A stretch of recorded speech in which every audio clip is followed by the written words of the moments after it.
ക്ലാസ്സിൽ ഒന്നും ട്യൂഷൻ പറഞ്ഞേക്കാത്ത രക്ഷിതാക്കൾ പോലും 10ാം ക്ലാസ്സിൽ എവിടെയെങ്കിലും ട്യൂഷൻ എടുത്തിട്ടെങ്കിലും നമ്മ കുട്ടികളെ ഫുൾ A+ലേക്ക് എത്തിക്കണം എന്നൊരു ചിന്തയിലായിരിക്കും ഉണ്ടാവുക.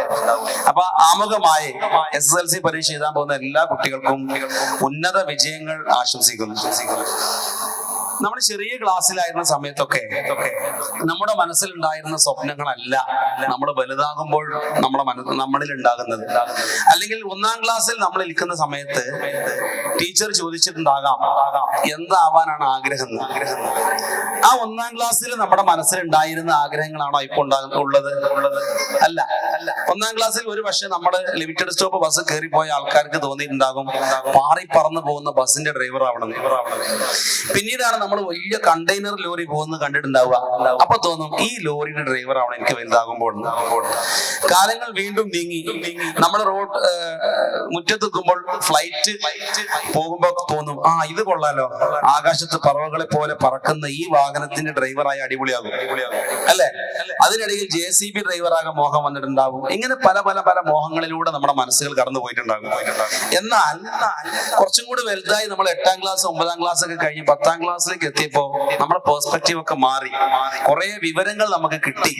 10ാം ക്ലാസ് തൊഴിലിന്റെ സാധ്യതയെ പറ്റിയിട്ടും അതിന്റെ ഡിഗ്നിറ്റിയെ പറ്റിയിട്ടൊക്കെ നമുക്ക് മനസ്സിലായി. അപ്പൊ നമ്മുടെ ചിന്തകളൊക്കെ മാറി. ഇപ്പൊ ബസ് ഡ്രൈവർ ആകണമെന്ന് ആഗ്രഹിക്കുന്ന കുട്ടികൾ 10ാം ക്ലാസ്സിൽ കുറവായിരിക്കും അല്ലെ. അപ്പൊ അങ്ങനെ ഞാനൊരു ജോബ് മോശമായിട്ട് കാണിക്കുന്നതല്ല. അപ്പൊ നമ്മുടെ ചിന്തകളൊക്കെ മാറി മാറി മാറി വരികയാണ്. ഇനി 10ാം ക്ലാസ്സിന് ശേഷം ഒന്നുകൂടെ നമ്മൾ ആലോചിച്ചിട്ട് ചിന്തിച്ചിട്ട് വേണം നമ്മുടെ ഒരു ഫ്യൂച്ചർ പ്രൊഫഷനെ പറ്റിയിട്ട് പ്ലാൻ ചെയ്യാൻ. 10ാം ക്ലാസ് വരേക്കും നമ്മൾ ഒന്നും ചിന്തിക്കാത്ത ഒരു സംഭവമാണ് നമ്മുടെ ഫ്യൂച്ചറിൽ എന്താകണം എന്നുള്ളത്. എന്നാൽ 10ാം ക്ലാസ് കഴിഞ്ഞ് അഥവാ നിങ്ങളുടെ SSLC പരീക്ഷ കഴിഞ്ഞിട്ട് നിങ്ങൾ ഏത് കോഴ്സ് എടുക്കുന്നുവോ അതിനനുസരിച്ചായിരിക്കും നമ്മുടെ ഫ്യൂച്ചർ ഡിസൈൻ ചെയ്യപ്പെടുക എന്നുള്ള വലിയ കാര്യത്തെ പറ്റി നമ്മൾ വിവരം ഉണ്ടായിരിക്കേണ്ടതാണ്. അതിന് നിങ്ങൾ ഇത്തരം ട്രെയിനിങ് ക്ലാസ്സുകൾ, ഇപ്പൊ പട്ടേൽ സാറിന്റെ ക്ലാസ് ഉണ്ടാകും, അതുപോലത്തെ ഒരുപാട് മോട്ടിവേഷൻ സെഷനും ആഫ്റ്റർ 10 ആഫ്റ്റർ 10 12 എന്ന് പറഞ്ഞ കോഴ്സുകളൊക്കെ ഉണ്ടാകും. ഇതൊക്കെ യൂട്യൂബിലും അല്ലാതെ ഒക്കെ കിട്ടും. ഇതൊക്കെ ഉപയോഗപ്പെടുത്തിയിട്ട് നമ്മുടെ ഫ്യൂച്ചറിനെ പറ്റി നമുക്ക് നല്ലൊരു ധാരണ ഉണ്ടാക്കിയെടുക്കുക. എന്റെ സമയം അതിക്രമിച്ചുകൊണ്ടിരിക്കുകയാണ്. MTS എക്സാം സാധാരണ നമ്മൾ 50 ക്വസ്റ്റ്യൻ ആയിട്ടാണ് നടത്താറുള്ളത്. ഈ പ്രാവശ്യം 30 ക്വസ്റ്റ്യൻസ് ആണ് ഉണ്ടാവുക. Physics, chemistry, biology, mathematics, general knowledge ഈ സബ്ജക്റ്റുകളിൽ നിന്നായിട്ട് 30 ക്വസ്റ്റ്യൻസ് മാത്രമേ ഉള്ളൂ. ഇതിൽ 80% മേലെ മാർക്ക് വാങ്ങുന്ന 1ാം റാങ്കുകാരന് 25,000 സ്കോളർഷിപ്പ് ക്യാഷ് അവാർഡ് ഉണ്ട്. 2ാം സ്ഥാനക്കാരന് 15,000, 3ാം സ്ഥാനക്കാരന് 5,000. ഇത്രയും ക്യാഷ് അവാർഡുകളായിട്ട് തന്നെ നമ്മൾ നൽകുന്നതാണ്. കൂടാതെ പരീക്ഷ അറ്റൻഡ് ചെയ്യുന്ന എല്ലാ കുട്ടികൾക്കും ഫീസിൽ 10% ഇളവുണ്ടാകും. അതിനു പുറമെ പരീക്ഷയിൽ ഉന്നത മാർക്കുകൾ വാങ്ങിക്കുന്ന ആദ്യ 100 പേർക്ക് വലിയ രീതിയിലുള്ള സ്കോളർഷിപ്പുകളും നൽകുന്നുണ്ട്. അപ്പൊ നിങ്ങൾ പരീക്ഷ ടൈം ആയി കഴിഞ്ഞാൽ താഴെ പോവുക, പരീക്ഷ എഴുതുക. ഈ പറഞ്ഞ പോലെ പരമാവധി കോൺസെൻട്രേഷനിലൂടെ പരീക്ഷ എഴുതുക, ടോപ്പ് ആവാൻ നോക്കുക, ക്യാഷ് അവാർഡ് കൈപ്പറ്റുക, അതുപോലെ മെർക്കുറിയിൽ തുടർന്ന് പഠിക്കാനുള്ള സ്കോളർഷിപ്പുകളൊക്കെ കൈപ്പറ്റുക. പരീക്ഷയെ പറ്റി ഐഡിയ കിട്ടിയല്ലോ. സ്ലൈഡ് റെഡി ആവുന്നുള്ളൂ, നോ പ്രോബ്ലം. അപ്പൊ ഞാൻ പറഞ്ഞു വന്നത് 10ാം ക്ലാസ്സിന് ശേഷമുള്ള കോഴ്സുകളെ പറ്റി നമുക്ക് നല്ല ധാരണ വേണം. 10ാം ക്ലാസ് കഴിഞ്ഞാൽ നമ്മുടെ മുമ്പിലുള്ള ഓപ്പർച്യൂണിറ്റികൾ ഏതൊക്കെയെന്ന് ആരാ പറയാ? Can anybody say? 10ാം ക്ലാസ് കഴിഞ്ഞാൽ നമ്മുടെ മുമ്പിൽ എന്തൊക്കെ അവസരങ്ങളുണ്ട്? ഒരു കുട്ടി പറഞ്ഞത് ആരെങ്കിലും ഒരാള് പറഞ്ഞോ? 10ാം ക്ലാസ് കഴിഞ്ഞാൽ നമ്മുടെ മുമ്പിൽ എന്താണ് അവസരം? ഇതാർക്കും അറിയാത്തൊരു ക്വസ്റ്റ്യൻ ആണോ? അപ്പൊ പറയൂ. 10ാം ക്ലാസ് കഴിഞ്ഞാൽ +1 +2 പഠിക്കും അല്ലേ? ഈ +1 +2 അല്ലാതെ എന്താ ഓപ്ഷൻ ഉള്ളത്? 10ാം ക്ലാസ് കഴിഞ്ഞാൽ +1 +2 അല്ലാതെ പിന്നെ കുറെ ഡിപ്ലോമ കോഴ്സുകളും പോളി കോഴ്സുകളൊക്കെ ഉണ്ട്. പക്ഷെ അതിന്റെ ഒരു നല്ലൊരു ഡിസിപ്ലിനറി ലെവലിൽ പോവുകയാണെങ്കിൽ +1 +2 തന്നെയാണ് അതിന്റെ ഡയറക്റ്റ് ഹയർ സ്റ്റഡി. ഈ +1 +2 ഏതൊക്കെ ഓപ്പർച്യൂണിറ്റി ഉണ്ടെന്ന് അറിയാം നിങ്ങൾക്ക്? സയൻസ്, കൊമേഴ്സ്, ഹ്യൂമാനിറ്റീസ്, അങ്ങനെ ഓരോന്നുണ്ട് അല്ലേ? യെസ്. ഇതില്ലേ ഞാനൊരു സയൻസ് പഠിച്ചു പോയ ആളാണ്. ഞാൻ എന്റെ ക്വാളിഫിക്കേഷൻ പറയുകയാണെങ്കിൽ 10ാം ക്ലാസ് SSLC കഴിഞ്ഞ ശേഷം +1+2 സയൻസ് എടുത്ത് പഠിച്ചു. അതിനുശേഷം BSc degree chemistry Valanchery MES KVM കോളേജിൽ പഠിച്ചു. അതിനുശേഷം MSc കെമിസ്ട്രി പഠിച്ചു. അതിനുശേഷം MPhil ഇൻ കെമിസ്ട്രി പഠിച്ചു. Then bachelor of education BEd പഠിച്ചു. സയൻസിൽ പഠിച്ചു പോകുമ്പോൾ ഉണ്ടാകുന്ന മെത്തേഡാണ് +2 സയൻസ് കഴിഞ്ഞ് ഇങ്ങനെ പോകുന്ന മെത്തേഡ്. എന്നാൽ 10ാം ക്ലാസ് കഴിഞ്ഞ് +2 സയൻസ് എടുത്തതിന് ശേഷം ഒരുപാട് അവസരങ്ങൾ നമ്മുടെ മുമ്പിലുണ്ട്. ഒരുപാട് എന്ന് പറഞ്ഞാൽ ഒരുപാട് അവസരങ്ങളുണ്ട്. നിങ്ങളിപ്പോ 10ാം ക്ലാസ് കുട്ടികളായതുകൊണ്ട് ഇതിനെപ്പറ്റി ചിന്തിച്ചിട്ടില്ലാത്തതുകൊണ്ടാണ്. ചിന്തിക്കാൻ തുടങ്ങിക്കഴിഞ്ഞാൽ നിങ്ങൾക്ക് ഒരുപാട് അറിവുകൾ കിട്ടും. അപ്പൊ ഞാൻ ജസ്റ്റ് നിങ്ങളുടെ ആ ചിന്തയിലേക്ക് ഒരു ചെറിയൊരു വാതിൽ തുറന്നിടുകയാണ്. കൂടുതൽ സമയം നമുക്കില്ല. മെർക്കുറിയിൽ നിങ്ങൾ വന്ന ശേഷം നമുക്ക് ഡീറ്റെയിൽഡ് ആയിട്ട് ഓരോന്നിനെ പറ്റിയും പറഞ്ഞു പഠിക്കാം. അപ്പോ നമ്മൾ 10ാം ക്ലാസ് കഴിഞ്ഞ് കൊമേഴ്സ് ആണ് എടുക്കുന്നതെങ്കിൽ കൊമേഴ്സിന് ബിസിനസ് സാധ്യതകൾ ഒരുപാടുണ്ട്. ചാർട്ടേഡ് അക്കൗണ്ടന്റ് പോലത്തെ നല്ല പ്രൊഫഷണലുകളായി മാറാൻ പറ്റും. മറ്റൊന്നാണ് ഹ്യൂമാനിറ്റീസ്. പൊതുവെ ഒരു സോഷ്യൽ റിലേറ്റഡ് ആയിട്ട് വരുന്ന ഒരു ഡിസിപ്ലിൻ ആണ് ഹ്യൂമാനിറ്റീസ്. എന്നാൽ ഈ കൊമേഴ്സിനെയും ഹ്യൂമാനിറ്റീസിനെയും കമ്പയർ ചെയ്ത് പറയുകയാണെങ്കിൽ അതിനേക്കാൾ ഒരുപാട് അവസരങ്ങൾ സയൻസ് ഗ്രൂപ്പ് എടുത്ത് പഠിക്കുന്നവർക്കുണ്ട്. അപ്പൊ അത്യാവശ്യം സയന്റിഫിക് ആപ്റ്റിറ്റ്യൂഡ് ഉള്ള കുട്ടികളാണെങ്കിൽ നിങ്ങൾ സയൻസ് തന്നെ എടുത്ത് പഠിക്കണമെന്നാണ് എനിക്ക് നിങ്ങളോട് നിർദ്ദേശിക്കാനുള്ളത്. ഇനി സയൻസ് എടുത്ത് പഠിച്ചു കഴിഞ്ഞാൽ നിങ്ങൾ +2 എത്തിയതിനു ശേഷം തോന്നുകയാണ് എനിക്ക് കൊമേഴ്സ് എടുത്താൽ മതിയായിരുന്നു എന്ന്, അഥവാ എനിക്ക് ഇനി BCom-ലേക്കാണ് പോകേണ്ടത്. ഒരു കുഴപ്പമില്ല, സയൻസ് കഴിഞ്ഞിട്ട് നിങ്ങൾക്ക് BCom-ലേക്ക് പോകാം. അഥവാ സയൻസിന് മറ്റൊരു പ്രധാന അഡ്വാൻറ്റേജ് ആണ് +2 കഴിഞ്ഞിട്ട് ഏതെല്ലാം കോഴ്സ് ദുനിയാവിൽ അവൈലബിൾ ആണോ അതൊക്കെ പഠിക്കാം. എന്നാൽ കൊമേഴ്സ് കഴിഞ്ഞിട്ട് നിങ്ങൾക്ക് തോന്നുകയാണ് എനിക്ക് MBBS ആവണം, നോ ചാൻസ്. കൊമേഴ്സ് കഴിഞ്ഞ് നിങ്ങൾക്ക് തോന്നുകയാണ് എനിക്ക് എഞ്ചിനീയർ ആവണം, ചാൻസ് ഇല്ല. അപ്പൊ നിങ്ങൾ വീണ്ടും +1+2 സയൻസ് പഠിക്കേണ്ടി വരും. അപ്പോ +1+2 സയൻസ് പഠിച്ചു കഴിഞ്ഞാൽ കൊമേഴ്സ് പഠിച്ചതിന്റെ ബാക്കിയായിട്ടുള്ള BCom പോലത്തെ കോഴ്സുകൾ പഠിക്കാം. ഹ്യൂമാനിറ്റീസ് പഠിച്ചു കഴിഞ്ഞതിന്റെ ബാക്കിയായിട്ടുള്ള കോഴ്സുകളൊക്കെ പഠിക്കാൻ പറ്റും. അപ്പൊ അങ്ങനത്തെ ഒക്കെ അവസരങ്ങളുണ്ട് സയൻസ് ഗ്രൂപ്പ് പഠിച്ചു കഴിഞ്ഞതിന് ശേഷം. +1+2 പഠിച്ചുകൊണ്ടിരിക്കുന്ന സമയത്ത് നമുക്ക് ഒരുപാട് പരീക്ഷകൾ വരാനുണ്ട്. ഓൾ ഇന്ത്യ ലെവലുള്ള എൻട്രൻസ് എക്സാമിനേഷൻസ്. ശരിക്കും +2 കഴിയുന്ന സമയത്താണ് നമ്മുടെ റിയൽ ലൈഫിന്റെ ടേൺ വരുന്നത്. +2 സയൻസ് കഴിഞ്ഞ് അല്ലെങ്കിൽ +2 നിങ്ങൾ കോഴ്സ് കഴിഞ്ഞിട്ട് ഏതാണോ നിങ്ങൾ ഓപ്റ്റ് ചെയ്യുന്നത് അത് തന്നെയായിരിക്കും നിങ്ങളുടെ ഫ്യൂച്ചർ 90%. ഉദാഹരണത്തിന് +2 സയൻസ് കഴിഞ്ഞ് നിങ്ങൾ നീറ്റ് എക്സാം എഴുതി എൻട്രൻസ് അഡ്മിഷൻ നേടി ഗവൺമെന്റ് മെഡിക്കൽ കോളേജിലേക്ക് ചേർന്ന് പിന്നെ നിങ്ങൾ ഡോക്ടറാണ്. അതല്ല, നിങ്ങൾ എഞ്ചിനീയറിംഗ് പരീക്ഷ എഴുതി നിങ്ങൾ BTech പഠിച്ചു കഴിഞ്ഞു പിന്നെ നിങ്ങൾ ഫ്യൂച്ചർ എഞ്ചിനീയർ ആണ്. അതല്ല, നിങ്ങൾ BSc കെമിസ്ട്രിയോ BSc ഫിസിക്സോ പഠിച്ചു കഴിഞ്ഞാൽ പിന്നെ നിങ്ങൾ അതുമായി ബന്ധപ്പെട്ട ആളാണ്. അങ്ങനെയാണ് പോവുക. എന്നാൽ ഈ ഒരു അവസരങ്ങൾ നമുക്ക് മുൻകൂട്ടി കാണാൻ പറ്റണം. ഏത് +2 ശേഷം ഞാൻ എങ്ങോട്ട് പോകണം എന്നുള്ളത്. അപ്പൊ പറഞ്ഞു വന്നത് +2 ആണ് ദ റിയൽ ടേണിംഗ് പോയിന്റ്. 10ാം ക്ലാസ്സിനേക്കാൾ പ്രധാനപ്പെട്ട ടേണിംഗ് പോയിന്റ് ആയിട്ട് വരുന്ന ഒന്നാണ് +2. അപ്പൊ ഈ +2 പഠിക്കുന്ന സമയത്ത് നമുക്ക് നല്ല ധാരണ വേണം +2 ശേഷം ഞാൻ എങ്ങോട്ടാണ് പോകേണ്ടത് എന്നുള്ളത്. അതിനെ പറ്റി വലിയ ധാരണ വരാത്ത കുട്ടികളാണ് ആയിരിക്കും മിക്കവാറും ഇപ്പോഴുള്ളത്.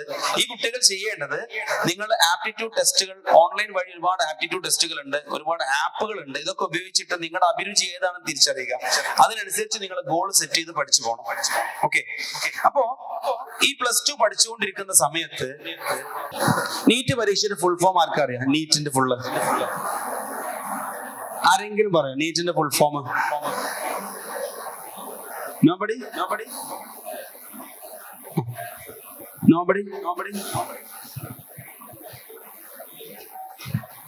അടുത്ത സ്ലൈഡ്. ഇത് ഓർക്കാനല്ലോ.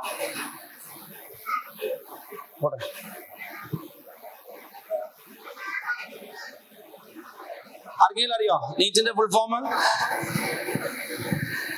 National eligibility cum entrance test. ഇത് എന്തിനുള്ള പരീക്ഷയാണ്? പഠിക്കാനുള്ള പരീക്ഷ. നിങ്ങളെന്തോ ഉഷാറില്ലാത്ത? MBBS ആവാൻ അഥവാ നമ്മൾ ഡോക്ടർ ആകാൻ വേണ്ടിയിട്ട് ഇന്ത്യയിൽ ജനിച്ചൊരു കുട്ടിക്ക് ഡോക്ടർ ആവണമെങ്കിൽ ഈ പരീക്ഷ എഴുതിയിരിക്കണം. അത് പുറത്തു പോയി പഠിക്കുകയാണെങ്കിലൊക്കെ ഈ പരീക്ഷ എഴുതിയിരിക്കണം. ഈ നീറ്റ് പരീക്ഷ എഴുതാത്ത ഒരാൾക്കും ഡോക്ടർ ആവാൻ പറ്റൂല. ചുരുക്കി പറഞ്ഞാൽ അതാണ്. ഈ പരീക്ഷയ്ക്ക് +1+2 സയൻസിലെ ഫിസിക്സ് കെമിസ്ട്രി ബയോളജി ഈ 3 സബ്ജക്റ്റിൽ നിന്നാണ് ക്വസ്റ്റ്യൻസ് വരിക. അത് നിങ്ങൾ അങ്ങനെ കൂടുതൽ എത്തുമ്പോൾ മനസ്സിലാക്കിയാൽ മതി. അങ്ങനെയൊക്കെ ചുരുക്കി പറഞ്ഞു കഴിഞ്ഞാൽ ഡോക്ടർ ആവണമെങ്കിൽ ഈ പരീക്ഷ എഴുതിയേ പറ്റൂ. ഓക്കെ, ഇന്ത്യയിൽ പലതരത്തിലുള്ള മെഡിക്കൽ കോളേജുകളുണ്ട്. നാഷണൽ ലെവൽ നമ്പർ 1 കോളേജ് ആയിട്ടുള്ള AIIMS, All India Institute of Medical Science, നമ്മുടെ പ്രധാനമന്ത്രിക്കൊക്കെ എന്തെങ്കിലുമൊക്കെ സംഭവിച്ചു കഴിഞ്ഞാൽ വേഗം ഉണ്ടാക്കൽ അങ്ങോട്ടാണ് എന്ന് പറഞ്ഞാൽ ഇന്ത്യയിലെ നമ്പർ 1 മെഡിക്കൽ ഇൻസ്റ്റിറ്റ്യൂട്ട് അതാണ് എയിംസ്. ഈ എയിംസിലൊക്കെ ഡോക്ടർ ആവുക എന്ന് പറഞ്ഞാൽ വലിയ കാര്യം. അപ്പൊ നമ്മുടെ ഇവിടെ തന്നെ ഹോസ്പിറ്റലിലൊക്കെ എയിംസ് ഡോക്ടർ ആയി കഴിഞ്ഞാൽ ആൾക്കാർക്ക് ഒരു പ്രത്യേക ഒരു പരിഗണന തന്നെ ഉണ്ടാവും. എങ്ങനെയാണ് അവിടെ അഡ്മിഷൻ നേടുക? മുൻപൊക്കെ എയിംസിന് വേണ്ടി പ്രത്യേക പരീക്ഷയാണ് ഉണ്ടായിരുന്നത്. ഇപ്പോ എല്ലാ മെഡിക്കൽ കോളേജിലേക്ക് അഡ്മിഷൻ കിട്ടാനും ഈ നീറ്റ് പരീക്ഷയേ ഉള്ളൂ. നീറ്റ് പരീക്ഷയിൽ ടോപ്പ് മാർക്ക് വാങ്ങിച്ച ആൾക്കാർക്ക് എയിംസിൽ കയറാം. എയിംസിൽ തന്നെ ഡൽഹി ക്യാമ്പസ് ആണ് ഏറ്റവും ബെസ്റ്റ് ക്യാമ്പസ് എന്നാണ് പറയാറുള്ളത്. ഇനി അതിന് താഴെയാണ് ജിപ്മർ, അങ്ങനെ ഒരുപാട് മെഡിക്കൽ കോളേജുകളുണ്ട്. ഈ ഏത് കോളേജിലേക്ക് പോകാനും ഈ നീറ്റ് പരീക്ഷയാണ്. നമ്മുടെ ഒരുപാട് മക്കൾ ഇതേപോലെ ഈ പരീക്ഷ എഴുതിയിട്ട് മെർക്കുറിയിൽ പഠിച്ച കുട്ടികൾ ഇത്തരം കോളേജുകളൊക്കെ പഠിച്ചുകൊണ്ടിരിക്കുന്നുണ്ട്. ചില മക്കൾ ഇന്നിവിടെ വരും, നമുക്ക് അവരുടെ നേരിട്ട് സംവദിക്കാം. അതിനുശേഷം പ്രധാനപ്പെട്ട മറ്റൊരു പരീക്ഷയാണ്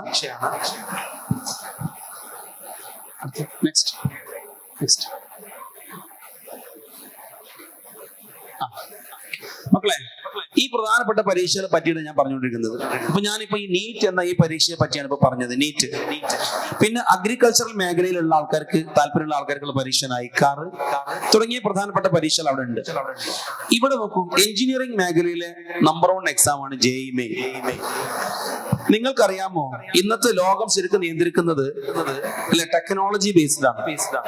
ഈ ടെക്നോളജി ഭീമന്മാരായിട്ട് അറിയപ്പെടുന്നത് രണ്ടാമതൊരു ഓപ്ഷൻ ഇല്ലാത്ത രീതിയിൽ ഗൂഗിൾ തന്നെയാണ്. ഈ ഗൂഗിളിന്റെ CEO ആരാണെന്ന് അറിയാം നിങ്ങൾക്ക്? ആരാണ് ഗൂഗിളിന്റെ CEO? അറിയില്ല ആർക്കും? ഇതൊക്കെ ബേസിക് ആയിട്ട് നമ്മൾ അറിഞ്ഞിരിക്കേണ്ട നോളജുകളാണ്. ഗൂഗിളിന്റെ CEO ഏത് രാജ്യക്കാരൻ അറിയാമോ? America, Iran, India. Very good, boys ആണ് അല്ലെങ്കിൽ മുമ്പില്. ഇദ്ദേഹം ഏത് സ്റ്റേറ്റ് ആണെന്ന് അറിയാം നിങ്ങൾക്ക്? കേരള ആണോ? അല്ല, തമിഴ്നാട്ടുകാരനാണ്. സുന്ദർ പിച്ചൈ എന്നാണ് അദ്ദേഹത്തിന്റെ പേര്, അല്ലേ? ഇന്ന് ഏറ്റവും കൂടുതൽ ലോകത്ത് തന്നെ ഏറ്റവും കൂടുതൽ ശമ്പളം വാങ്ങുന്ന അല്ലെങ്കിൽ ഏറ്റവും വലിയ ബിസിനസ് നടക്കുന്ന ഒരു മേഖലയാണല്ലോ ഗൂഗിൾ ടെക്നോളജി. അതിന്റെ തലപ്പത്തിൽ ഇന്ത്യക്കാരനാണ് എന്നുള്ളതിൽ നമുക്ക് അഭിമാനമുണ്ട്, അല്ലേ? അത് നമ്മൾ അയൽ സംസ്ഥാനക്കാരനാണ്. ഇനി കുറെ കാലങ്ങൾക്ക് ശേഷം അത് നമ്മളെ ആൾക്കാരാണ് ഈ കൂട്ടത്തിലുള്ള ഒരു കുട്ടി എന്ന് പറയുമ്പോൾ രസം ആലോചിച്ച് നോക്കും. അതിന് ദൈവം നിങ്ങൾ അനുഗ്രഹിക്കട്ടെ. ഓക്കെ, ഈ പറയുന്ന സുന്ദർ പിച്ചൈ അദ്ദേഹം എങ്ങനെ പഠിച്ചത്, എവിടെയാണ് പഠിച്ചത്, എങ്ങനെയാണ് ആ മേഖലയിലേക്ക് എത്തിയത്? മക്കളെ, അതിനു വേണ്ടിയിട്ട് അദ്ദേഹം അന്നുണ്ടായിരുന്ന JEE മെയിൻ പരീക്ഷന്റെ പേരാണ് AIEEE. ചുരുക്കി പറഞ്ഞ JEE മെയിൻ പരീക്ഷ. ഈ JEE മെയിൻ പരീക്ഷ കഴിഞ്ഞാല് രണ്ടാമതൊരു പരീക്ഷ കണ്ടോ നിങ്ങൾ? JEE advanced. ഇന്ത്യയിലെ തന്നെ ഏറ്റവും ടഫസ്റ്റ് എക്സാം ആണ് +2 ബേസ് ചെയ്തിട്ടുള്ള ഏറ്റവും ടഫസ്റ്റ് എക്സാം JEE അഡ്വാൻസ്ഡ്. അധ്യാപകർ പോലും കൊടുക്കുന്ന ചോദ്യങ്ങളാണ് ഉണ്ടാവുക. ആ പരീക്ഷ പാസ്സായി കഴിഞ്ഞാൽ ഇന്ത്യയിലെ നാനാഭാഗത്തുള്ള IIT എന്ന കോളേജുകളുണ്ട്. നിങ്ങൾ കേട്ടിട്ടുണ്ടോ IIT? എന്താ IITന്റെ ഫുൾ ഫോം? അങ്ങനെ ചോദിക്കരുത്, അല്ലേ? ഇന്ത്യൻ ഇൻസ്റ്റിറ്റ്യൂട്ട് ഓഫ് ടെക്നോളജി എന്ന് പറഞ്ഞാട്ടെ. എന്താ ഒരു എനർജി ഇല്ലാത്തത്? ഇന്ത്യൻ ഇൻസ്റ്റിറ്റ്യൂട്ട് ഓഫ് ടെക്നോളജിയിലാണ് ഈ JEE അഡ്വാൻസ്ഡ് നമ്മൾ നല്ലപോലെ പെർഫോം ചെയ്താൽ എത്തിപ്പെടുക. അങ്ങനെ എത്തിക്കഴിഞ്ഞാലോ അവിടെ 4 വർഷം പഠിക്കും. ഈ 4 വർഷത്തെ പഠനം കഴിഞ്ഞ് നമ്മൾ ഇറങ്ങേണ്ടി വരില്ല. അതിന് മുൻപേ ഈ പറയപ്പെട്ട ടെക്നോളജി ഭീമന്മാർ നമ്മളെ ലിസ്റ്റ് ചെയ്ത് പോയിട്ടുണ്ടോ, നമ്മൾ ബുക്ക് ചെയ്ത് പോയിട്ടുണ്ടോ? എത്ര ശമ്പളം? 35 lakh per annum, 50 lakh per annum. Basic ആയിട്ടാ, ചിലപ്പോ 1 CR per annum. ഈ ലെവലിലൊക്കെയാണ് അപ്പോയിന്റ്മെന്റ്. ഒരു കൊല്ലത്തേക്ക് 1 കോടി രൂപ, 75 ലക്ഷം രൂപ എന്ന് പറഞ്ഞാൽ മിനിമം 4-5 ലക്ഷം രൂപ ഒരു മാസം ശമ്പളം 22 വയസ്സ് പോലും ആവാത്ത കുട്ടികൾക്ക് കിട്ടുകയാണ്. പക്ഷെ പഠിക്കേണ്ടത് എവിടെയാണ്? IIT-യിലായിരിക്കണം. JEE അഡ്വാൻസ് എഴുതി പോകണം. അപ്പൊ ഇപ്പോഴേ നിങ്ങൾക്ക് സ്വപ്നം കാണാം, ഞാൻ ആ കോളേജിൽ പഠിക്കും, അങ്ങനെ ഇന്ത്യയുടെ അഭിമാനമാകുന്ന രീതിയിലേക്ക് ഞാൻ മറ്റുള്ള രാജ്യങ്ങളിൽ പോയി അവിടുത്തെ ആൾക്കാരെ മേലെ കയറിയത് ഞാൻ അവരൊക്കെ ഭരിക്കും. അതൊക്കെ നമ്മളെ മനസ്സിൽ സ്വപ്നമായിട്ടുണ്ടാവണം. ഓക്കെ, ശ്രമിച്ചു കഴിഞ്ഞാൽ കിട്ടാത്തതൊന്നുമില്ല. നമ്മുടെ നാട്ടിൽ നിന്ന് ഒരുപാട് മക്കൾ ഇത്തരം കോളേജുകളിലേക്ക് പോകുന്നു, പഠിക്കുന്നു. ഇപ്പൊ ലാസ്റ്റ് ആയിട്ട് പറയുകയാണെങ്കിൽ ഈ പുത്തൂർ ബൈപ്പാസ് കയറിയിട്ട് എൻ്റെ ഒരു സ്റ്റുഡന്റ് ഉണ്ടായിരുന്നു. അപ്പൊ എൻ്റെ ഒരു പെറ്റ് സ്റ്റുഡന്റ് തന്നെ ആയിരുന്നു അവൻ, എപ്പോഴും വിളിക്കലും ഒക്കെ ആയിട്ട്. ആള് IIT മദ്രാസിൽ പഠിച്ചു. അവിടുന്ന് ഇറങ്ങുമ്പോൾ അന്ന് അത് ഒരു 4-5 വർഷം മുമ്പാണ് ഇറങ്ങിയപ്പോൾ സാംസങ് ആണ് അവനെ റിക്രൂട്ട് ചെയ്തത്. അന്ന് 1.5 ലക്ഷം റുപ്യക്ക് എങ്ങാണ്ട് അന്നത്തെ 4 വർഷം മുമ്പ്. ഇന്നിപ്പോ ബേസിക് തന്നെ 3-4 ലക്ഷം റുപ്യ ആയിരിക്കും ഉണ്ടാവുക. 1.5 ലക്ഷം രൂപക്ക് അപ്പോയിന്റ് ആയി. അവൻ 1-2 മാസമാണ് അവന് ആ കമ്പനി ജോലി ചെയ്തോളൂ. അപ്പോഴേക്കും അവന്റേതായ രീതിയിൽ കുറെ ചിന്തകൾ വന്ന് പുതിയ കമ്പനി ഡെവലപ്പ് ചെയ്തു. ഇപ്പൊ ബാംഗ്ലൂർ എങ്ങാണ്ട് സ്വന്തം കമ്പനിയുമായിട്ട് നടക്കുകയാണ്. അപ്പൊ അങ്ങനത്തെ അതാണ് ഇത്തരം കോളേജുകളൊക്കെ പഠിച്ചു കഴിഞ്ഞാല് എല്ലാ അർത്ഥത്തിലും നമ്മൾ എക്യുപ്ഡ് ആയിട്ടുണ്ടാകും. നമുക്ക് നമ്മുടേതായ രീതിയിൽ വലിയ കമ്പനികൾ തുടങ്ങാനുള്ള ഒരു ധൈര്യം വന്നിട്ടുണ്ടാകും, അല്ലെങ്കിൽ അതിനുള്ള ഒരു പൊട്ടൻഷ്യൽ വന്നിട്ടുണ്ടാകും. അതല്ലെങ്കിൽ വലിയ വലിയ കമ്പനികളെ ലീഡ് ചെയ്ത് കൊണ്ടു നടക്കാനുള്ള കപ്പാസിറ്റി വന്നിട്ടുണ്ടാകും. അതൊക്കെയാണ് ഇതിന്റെ ഗുണം. അപ്പോ പഠിക്കുകയാണെങ്കിൽ ഇത്തരം കോളേജുകളൊക്കെ പഠിക്കാൻ വേണ്ടിയിട്ട് നമ്മൾ തയ്യാറെടുക്കണം എന്നുള്ളതാണ്. സോ ഈ കോളേജിലേക്ക് അഡ്മിഷൻ കിട്ടാൻ എന്താ ചെയ്യേണ്ടത്? ഈ പരീക്ഷ എഴുതണം. ഈ പരീക്ഷ എങ്ങനെ എഴുതുക? അതിന് +1 +2 സയൻസ് ഗ്രൂപ്പിലെ സബ്ജക്റ്റ് ആയിട്ടുള്ള ഫിസിക്സ്, കെമിസ്ട്രി, മാത്തമാറ്റിക്സ് ഈ 3 സബ്ജക്റ്റിൽ നന്നായിട്ട് പഠിക്കണം. ഡീപ്പായിട്ട് പഠിക്കണം. ഡീപ്പായിട്ട് പഠിച്ചിട്ട് ഈ ചോദ്യങ്ങളൊക്കെ എന്ത് ചെയ്യുക, ഈ അത്തരം പ്രാക്ടീസ്, അതിന്റെ എക്സാമിന്റെ ക്വസ്റ്റ്യൻസ് ഒക്കെ പ്രാക്ടീസ് ചെയ്തിട്ട് പോയി കണ്ട് എഴുതുക, നേടുക, പോയി പഠിക്കുക. ഓക്കെ, അതാണ് JEE അഡ്വാൻസ്ഡ്. പിന്നെ അതേപോലെ തന്നെ മറ്റുള്ള എഞ്ചിനീയറിംഗ് കോളേജുകളാണ് BITSAT, Birla Institute of Science and Technology. ഈ പറഞ്ഞ പോലെ തന്നെ അതൊരു പ്രൈവറ്റ് സെക്ടറിലെ കോളേജ് ആണെങ്കിലും വേൾഡിൽ തന്നെ ലിസ്റ്റ് ചെയ്യപ്പെട്ട കോളേജുകളാണ് ഈ പറയപ്പെട്ട ബാക്കിയുള്ള കോളേജുകളൊക്കെ. IIT-കളോളം നിലവാരമുള്ള കോളേജുകളാണ്. പക്ഷെ IIT ഗവൺമെന്റ് നേരിട്ട് നടത്തുന്നതാണെങ്കിൽ ഇത് പ്രൈവറ്റ് ഏജൻസികളാണ്. പക്ഷെ IIT-യോളം നിലവാരവും എക്സാമിനൊക്കെ ഭയങ്കര ടഫും പ്രാധാന്യമൊക്കെ ഉള്ള കോളേജുകൾ തന്നെയാണ് അതൊക്കെ. ഓക്കെ, അപ്പൊ ഞാൻ കൂടുതൽ കോഴ്സുകളെ പറ്റി നിങ്ങളെ ബോറടിപ്പിക്കുന്നില്ല. ബോറടിച്ചോ? ഹലോ, നമ്മളൊക്കെ ജനറൽ നോളജ് അപ്ഡേറ്റ് ചെയ്ത് വെച്ചിട്ടുണ്ടാവുമല്ലോ. നമ്മുടെ ഗവർണർ പേരെന്താ? ആരിഫ് ഖാനൊക്കെ പോയില്ലേ? അതിപ്പോ ഇന്ന് അല്ലേ?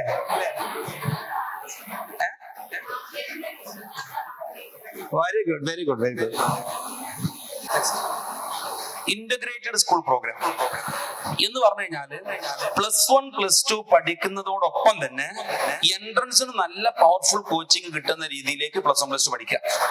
അഥവാ സാധാരണ ഗവൺമെന്റ് സ്കൂളിൽ പോയി പഠിക്കുന്നതിൽ നിന്ന് വ്യത്യസ്തമായി എൻട്രൻസ് ടീച്ചേഴ്സ് നടത്തുന്ന +1 +2 പഠിക്കുക. അപ്പൊ നിങ്ങൾക്ക് സംശയം ഉണ്ടാകും, അപ്പൊ അങ്ങനെയാണെങ്കിൽ ഗവൺമെന്റ് സർട്ടിഫിക്കറ്റ് കിട്ടുമോ? ഗവൺമെന്റ് സ്കൂൾ പഠിച്ചാലേ കിട്ടുള്ളൂ എന്ന്. അങ്ങനെയല്ല, ഗവൺമെന്റ് സർട്ടിഫിക്കറ്റ് തന്നെ കിട്ടുള്ളൂ. ഗവൺമെന്റ് സർട്ടിഫിക്കറ്റ് അല്ലാതെ സർട്ടിഫിക്കറ്റ് കൊടുക്കാൻ ആർക്കും പറ്റൂല. അപ്പൊ നിങ്ങൾ പ്രൈവറ്റ് സെക്ടറിൽ പഠിച്ചാലും കിട്ടുന്ന സർട്ടിഫിക്കറ്റ് സെയിം തന്നെയാണ്. നമുക്ക് 2 രീതിയിലുള്ള രജിസ്ട്രേഷൻ ആണ് +1 +2 സയൻസ് +1 +2 പഠിക്കുന്ന സമയത്തുള്ളത്. ഒന്ന് ഗവൺമെന്റിന്റെ കീഴിലുള്ള ഡയറക്റ്റ് രജിസ്ട്രേഷൻ, 2 ഗവൺമെന്റിന്റെ കീഴിലുള്ള ഓപ്പൺ രജിസ്ട്രേഷൻ. ഇത് രണ്ടും ഒന്ന് തന്നെയാണ് സാധനം, ഒരേ സർട്ടിഫിക്കറ്റ് ആണ് കിട്ടുക. ഇതല്ലാത്ത രീതിയിൽ നിങ്ങൾ +1 +2 നോർമലി പഠിക്കാൻ കഴിയില്ല. കേരളത്തിലെ സിലബസ് വെച്ച് പഠിക്കാൻ കഴിയില്ല. പിന്നെ വേറെ ഏതെങ്കിലും സ്റ്റേറ്റിന്റെ സിലബസിലൂടെ പഠിക്കാൻ പറ്റുന്നുണ്ടാകാം. ഞാൻ പറയുന്നത് കേരളത്തിൽ കേരള സിലബസ് വെച്ച് പഠിക്കുന്ന ഒരു കുട്ടി എവിടെ പഠിക്കുകയാണെങ്കിലും ഗവൺമെന്റിന്റെ സർട്ടിഫിക്കറ്റ് ആണ് കിട്ടുക. അപ്പൊ അങ്ങനത്തെ ഒരു ആശങ്ക വേണ്ട. അപ്പൊ നോക്കൂ, ഈ +1 +2 ഇന്റഗ്രേറ്റഡ് സ്കൂൾ എന്ന് പറഞ്ഞാൽ എന്താ സംഭവം? നമ്മള് 10ാം ക്ലാസ് കഴിഞ്ഞ് നേരെ ഒരു എൻട്രൻസ് കോച്ചിങ് സ്ഥാപനത്തിൽ പോയിട്ട് +1 +2 സ്കൂളിൽ ജോയിൻ ചെയ്യുന്നു. പിന്നെ അലോട്ട്മെന്റ് ഒന്നും വെയിറ്റ് ചെയ്യുന്നില്ല, നമ്മൾ വേറെ സ്കൂളിലേക്ക് ഒന്നും രജിസ്ട്രേഷൻ നോക്കി കാണുന്നില്ല, നേരെ ഇവിടെ പോയി രജിസ്റ്റർ ചെയ്യുന്നു. അപ്പൊ അവര് ആ സ്ഥാപനം അത് ഏതെങ്കിലും സ്കൂളുമായിട്ട് ടൈപ്പ് ചെയ്തിട്ട് ഗവൺമെന്റിലേക്ക് ആ രജിസ്ട്രേഷൻ എത്തിക്കും. എന്നിട്ട് +1 +2 ആ സ്ഥാപനത്തിന്റെ കീഴിൽ പഠിക്കും. അപ്പൊ എന്താ ഗുണം? സിലബസ് ഡീറ്റെയിൽഡ് ആയിട്ട് പഠിക്കാൻ പറ്റും. See the first point, detailed study on all science subject. അപ്പൊ നമുക്ക് വേണ്ടത്, ഞാൻ നേരത്തെ പറഞ്ഞല്ലോ, പ്രധാനപ്പെട്ട 2 പരീക്ഷകളെയാണ് ഞാൻ ഫോക്കസ് ചെയ്ത് പറഞ്ഞത്. ഒന്ന് നീറ്റ് പരീക്ഷ, മറ്റൊന്ന് JEE പരീക്ഷ. നീറ്റ് പരീക്ഷ എന്ന് പറഞ്ഞാൽ ഡോക്ടർ ആവാനുള്ള പരീക്ഷ, JEE പരീക്ഷ എന്ന് പറഞ്ഞാൽ എഞ്ചിനീയർ ആവാനുള്ള പരീക്ഷ. ഈ എഞ്ചിനീയർ ആ മേഖലയിൽ ഒരുപാട് സാധനങ്ങളുണ്ട്. അപ്പൊ നിങ്ങളുടെ മനസ്സിൽ ഈ 2 മാത്രമാണോ ഉള്ളതെന്നൊക്കെ തോന്നുന്നുണ്ടോ? ഒരുപാട് ആവറേജ് കുട്ടിന്റെ പെർഫോമൻസ് പറഞ്ഞത്. അത്യാവശ്യം വർക്ക് ചെയ്യുന്ന കുട്ടിക്ക് 100% കിട്ടും. അങ്ങനെ സെക്കൻഡ് ഇയറിൽ എത്തിക്കഴിഞ്ഞാലോ, സെക്കൻഡ് ഇയറിലാണ് നമ്മൾ ഈ പറയപ്പെട്ട വ്യത്യസ്ത പരീക്ഷകളൊക്കെ വരിക. +2 കഴിഞ്ഞ കുട്ടികൾക്ക് അല്ലെങ്കിൽ +2 ചെയ്തുകൊണ്ടിരിക്കുന്ന കുട്ടികളാണ് ഈ പരീക്ഷ എഴുതേണ്ടത്. അതിൽ ഈ JEE എക്സാം എന്ന് പറയുന്നുണ്ടല്ലോ, എഞ്ചിനീയർ ആവാനുള്ള പരീക്ഷ. ഈ പരീക്ഷ ജനുവരിയിലാണ് വരിക, എല്ലാ ജനുവരിയിലും. അഥവാ നിങ്ങൾ +2 സെക്കൻഡ് ഇയർ ആകുമ്പോൾ ജനുവരി, ഈ മാസം ലാസ്റ്റ് ഒരു 22 മുതലാണ് സാധാരണ തുടങ്ങുക. JEE 2 പരീക്ഷകളായിട്ട് നടത്തുക. ജനുവരിയിൽ നടത്തും, ഏപ്രിലിൽ നടത്തും. അപ്പൊ ഞാൻ പറഞ്ഞത്, നിങ്ങൾ +1 നന്നായിട്ട് പഠിച്ചു, +2 എത്തി. +2 എന്ത് ചെയ്യാണ്? ഈ സബ്ജക്ട് നല്ലോണം വീണ്ടും ആവർത്തിച്ച് പഠിച്ച് റിപ്പീറ്റേഴ്സ് കുട്ടികളുടെ കൂടെ ഒക്കെ പരീക്ഷ എഴുതി നല്ല രീതിയിൽ നമ്മൾ എന്താകുന്നു, ഈ പരീക്ഷ തയ്യാറെടുക്കുന്നു. അപ്പൊ നമ്മൾ ബോർഡ് എക്സാമിന് നല്ല റെഡി ആയിട്ടുണ്ടാവും. എന്നിട്ട് നമ്മൾ ഈ പറഞ്ഞ പോലെ ജോയിന്റ് എൻട്രൻസ് എക്സാമിലേക്ക് പോകുന്നു. അങ്ങനെ ജോയിന്റ് എൻട്രൻസ് എക്സാം നമ്മൾ എഴുതുന്നു, ക്വാളിഫൈ ചെയ്യുന്നു, അതിന്റെ ഫർദർ പരീക്ഷ എഴുതുന്നു, അങ്ങനെ പോകുന്നു. എഞ്ചിനീയറിംഗ് മേഖലയുള്ളവർ. അല്ലാത്തവരോ വീണ്ടും പഠിച്ച് നീറ്റ് പരീക്ഷ വരിക മെയ് മാസത്തിലെ ആദ്യ ഞായറാഴ്ചയാണ്. എല്ലാ വർഷവും നീറ്റ് പരീക്ഷ നടത്തുക. കൊറോണയിൽ മാത്രം മാറ്റം വന്നു. മെയ് മാസത്തിലെ ആദ്യ ഞായറാഴ്ചയാണ് നീറ്റ് പരീക്ഷ ഉണ്ടാവുക. അപ്പൊ നമ്മൾ എന്ത് ചെയ്യുന്നു? +2 പരീക്ഷ കഴിയുന്നു, ചെറുതായിട്ട് ഒന്നും കൂടി റിവൈസ് ചെയ്യുന്നു, നീറ്റ് പരീക്ഷയ്ക്ക് തയ്യാറെടുക്കുന്നു, പരീക്ഷ എഴുതുന്നു, നല്ല റാങ്കോട് കൂടിയിട്ട് നേരെ +2 കഴിഞ്ഞിട്ട് ഉദ്ദേശിച്ച കോളേജിലേക്ക് അഡ്മിഷൻ കിട്ടുന്ന രീതിയിലേക്ക് പോകുന്നു. അപ്പൊ ഞാൻ പറഞ്ഞു വന്നത് എന്താന്ന് വെച്ച് കഴിഞ്ഞാല്, +1 +2 പഠിക്കുന്ന സമയത്ത് തന്നെ ഇത്തരം ഫോക്കസ്ഡ് കോച്ചിങ് കൂടി കിട്ടിക്കഴിഞ്ഞാലാണ് നമുക്ക് ഇത്തരം എൻട്രൻസുകൾ കാര്യമായിട്ട് പെർഫോം ചെയ്യാൻ പറ്റുക. ഇപ്പൊ സംഭവിക്കുന്നത് എന്താന്ന് വെച്ച് കഴിഞ്ഞാല്, ഈ നമ്മുടെ സ്റ്റേറ്റ് ഒഴിച്ച് മറ്റുള്ള സ്റ്റേറ്റില്, മറ്റു കർണാടക പോലും ആന്ധ്രാപ്രദേശിൽ പോലും ഇത്തരം എൻട്രൻസ് കോച്ചിങ് സ്ഥാപനങ്ങൾ വളരെ പവർഫുൾ ആയിട്ട് നടക്കുകയാണ്. എന്ന് പറഞ്ഞാൽ ചെറിയ 5ാം ക്ലാസ് മുതൽ കുട്ടിയെ കൊണ്ടുപോയിട്ട് ഇത്തരം കോച്ചിങ്ങിൽ ഏൽപ്പിക്കാം. എന്നാൽ എന്താ ഗുണം എന്നറിയാമോ? നേരത്തെ പറയപ്പെട്ട IIT-കളൊക്കെ ഉണ്ടല്ലോ, ഈ IIT-കളിലൊക്കെ കേരള വിദ്യാർത്ഥികളുടെ പ്രാതിനിധ്യം വളരെ കുറവാണ്. അതിനെന്താ കാരണം എന്നറിയാം നിങ്ങൾക്ക്? IIT-കളിൽ കേരള കുട്ടികൾ വളരെ കുറവാണ്. അതിന് കാരണം നമ്മുടെ കുട്ടികൾ IIT-യെ പറ്റി കേൾക്കുന്നത് 10ാം ക്ലാസ് കഴിഞ്ഞിട്ടാണ്, ചിലപ്പോൾ +2 പഠിക്കുമ്പോഴാണ്. എന്നാൽ ഞാൻ പറയപ്പെട്ട സ്റ്റേറ്റിലെ കുട്ടികളൊക്കെ 5ാം ക്ലാസ്സിൽ നിന്ന് തന്നെ IIT-ക്ക് അഡ്മിഷൻ കിട്ടാൻ വേണ്ടിയിട്ട് കോച്ചിങ്ങിൽ ചേരുകയാണ്. എന്നിട്ട് ഈ മക്കൾ 5ാം ക്ലാസ്സിൽ നിന്ന് തന്നെ 7ാം ക്ലാസ്സിന്റെയും 8ാം ക്ലാസ്സിന്റെയും പഠിപ്പ് പഠിക്കുകയാണ്. അങ്ങനെ കുട്ടി 5ഉം 6ഉം 7ഉം 8ഉം ഒക്കെ കഴിയുമ്പോഴത്തേക്കും +1 +2 ഒക്കെ റൗണ്ട് കവർ ചെയ്തിട്ടുണ്ടാവും. അങ്ങനെ 9ഉം 10ഉം ആകുമ്പോഴത്തേക്ക് വീണ്ടും +1 +2 കവറായി. അങ്ങനെ കുട്ടി +1 +2 എത്തുമ്പോഴത്തേക്കും 2ഓ 3ഓ റൗണ്ട് ഇതൊക്കെ കവർ ചെയ്ത് ടോപ്പിക് സെറ്റ് ആക്കി വെച്ചിരിക്കുക. ആ കുട്ടിയോടാണ് +1 +2 പഠിക്കുമ്പോൾ IIT-യെ പറ്റി കേൾക്കുന്ന ആൾക്കാർ പരീക്ഷ എഴുതുന്നത്. എങ്ങനെ അവർ കൂടെത്തും അല്ലെ? അതുകൊണ്ടാണ് ഇത്തരം സ്ഥാപനങ്ങളിൽ നമ്മുടെ പ്രാതിനിധ്യം വളരെ കുറയുന്നത്.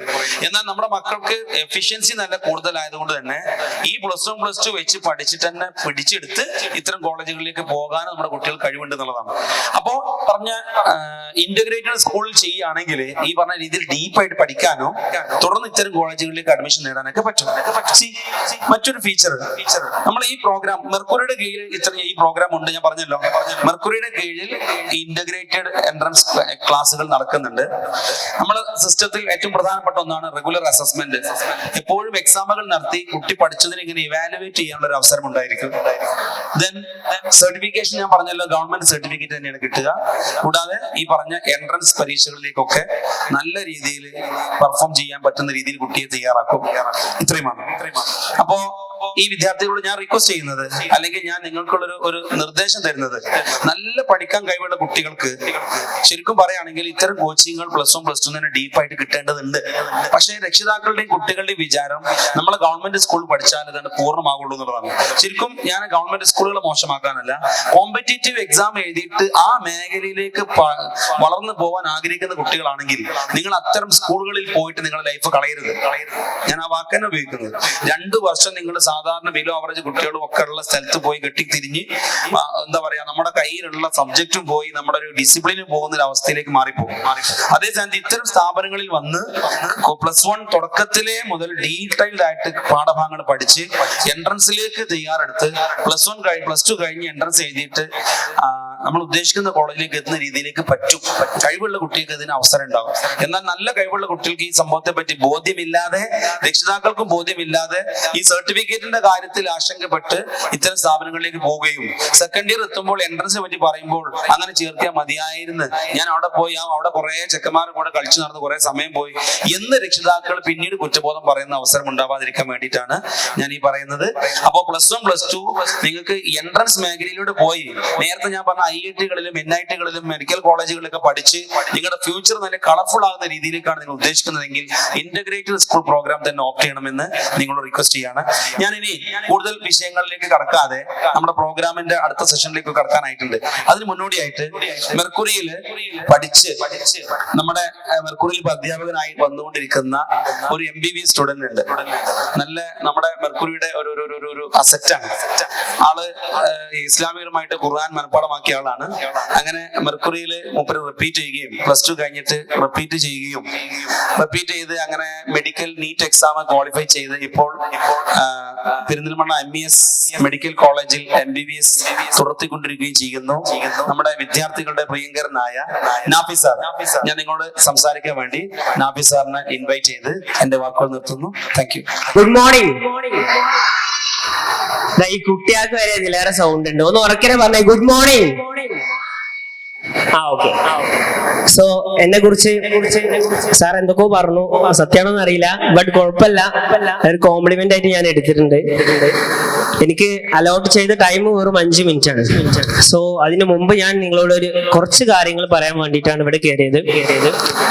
ഫസ്റ്റ് ഓഫ് ഓൾ ഞാൻ ഇവിടെ നിങ്ങളെ പോലെ തന്നെ MBBSന് വേണ്ടിയിട്ട്, അതായത് +1 +2 ഞാൻ വേറെ സ്ഥലത്തായിരുന്നു പഠിച്ചത്. ബട്ട് അത് കഴിഞ്ഞതിന് ശേഷം ഞാൻ നമ്മുടെ ഈ സ്ഥാപനത്തിലുള്ള നസാർ സാർ എന്ന് പറയും, ഈ സാറിനെ പരിചയപ്പെട്ടിട്ടാണ് ഞാൻ ആദ്യമായിട്ട് ഇൻസ്റ്റിറ്റ്യൂട്ടിലേക്ക് വരുന്നത്. ഇൻസ്റ്റിറ്റ്യൂട്ടിലേക്ക് വന്നതിന് ശേഷം എനിക്ക് ഒരേ ഒരു കാര്യം നിങ്ങളോട് പറയുള്ളൂ, എന്തുകൊണ്ട് നിങ്ങൾ ഈ ഇൻസ്റ്റിറ്റ്യൂട്ട് ചൂസ് ചെയ്യണം എന്നുള്ളത്. അല്ലെ, നമ്മുടെ ഈ കോട്ടകലങ്ങാടി തന്നെ നോക്കിക്കഴിഞ്ഞാൽ ഇഷ്ടം പോലെ ഇൻസ്റ്റിറ്റ്യൂട്ട് ഉണ്ട്. യൂണിവേഴ്സൽ ഉണ്ട്, പ്ലാറ്റിനം ഉണ്ട്, ഡോപ്പ ഉണ്ട്, പല ഇൻസ്റ്റിറ്റ്യൂട്ടുകളുണ്ട്.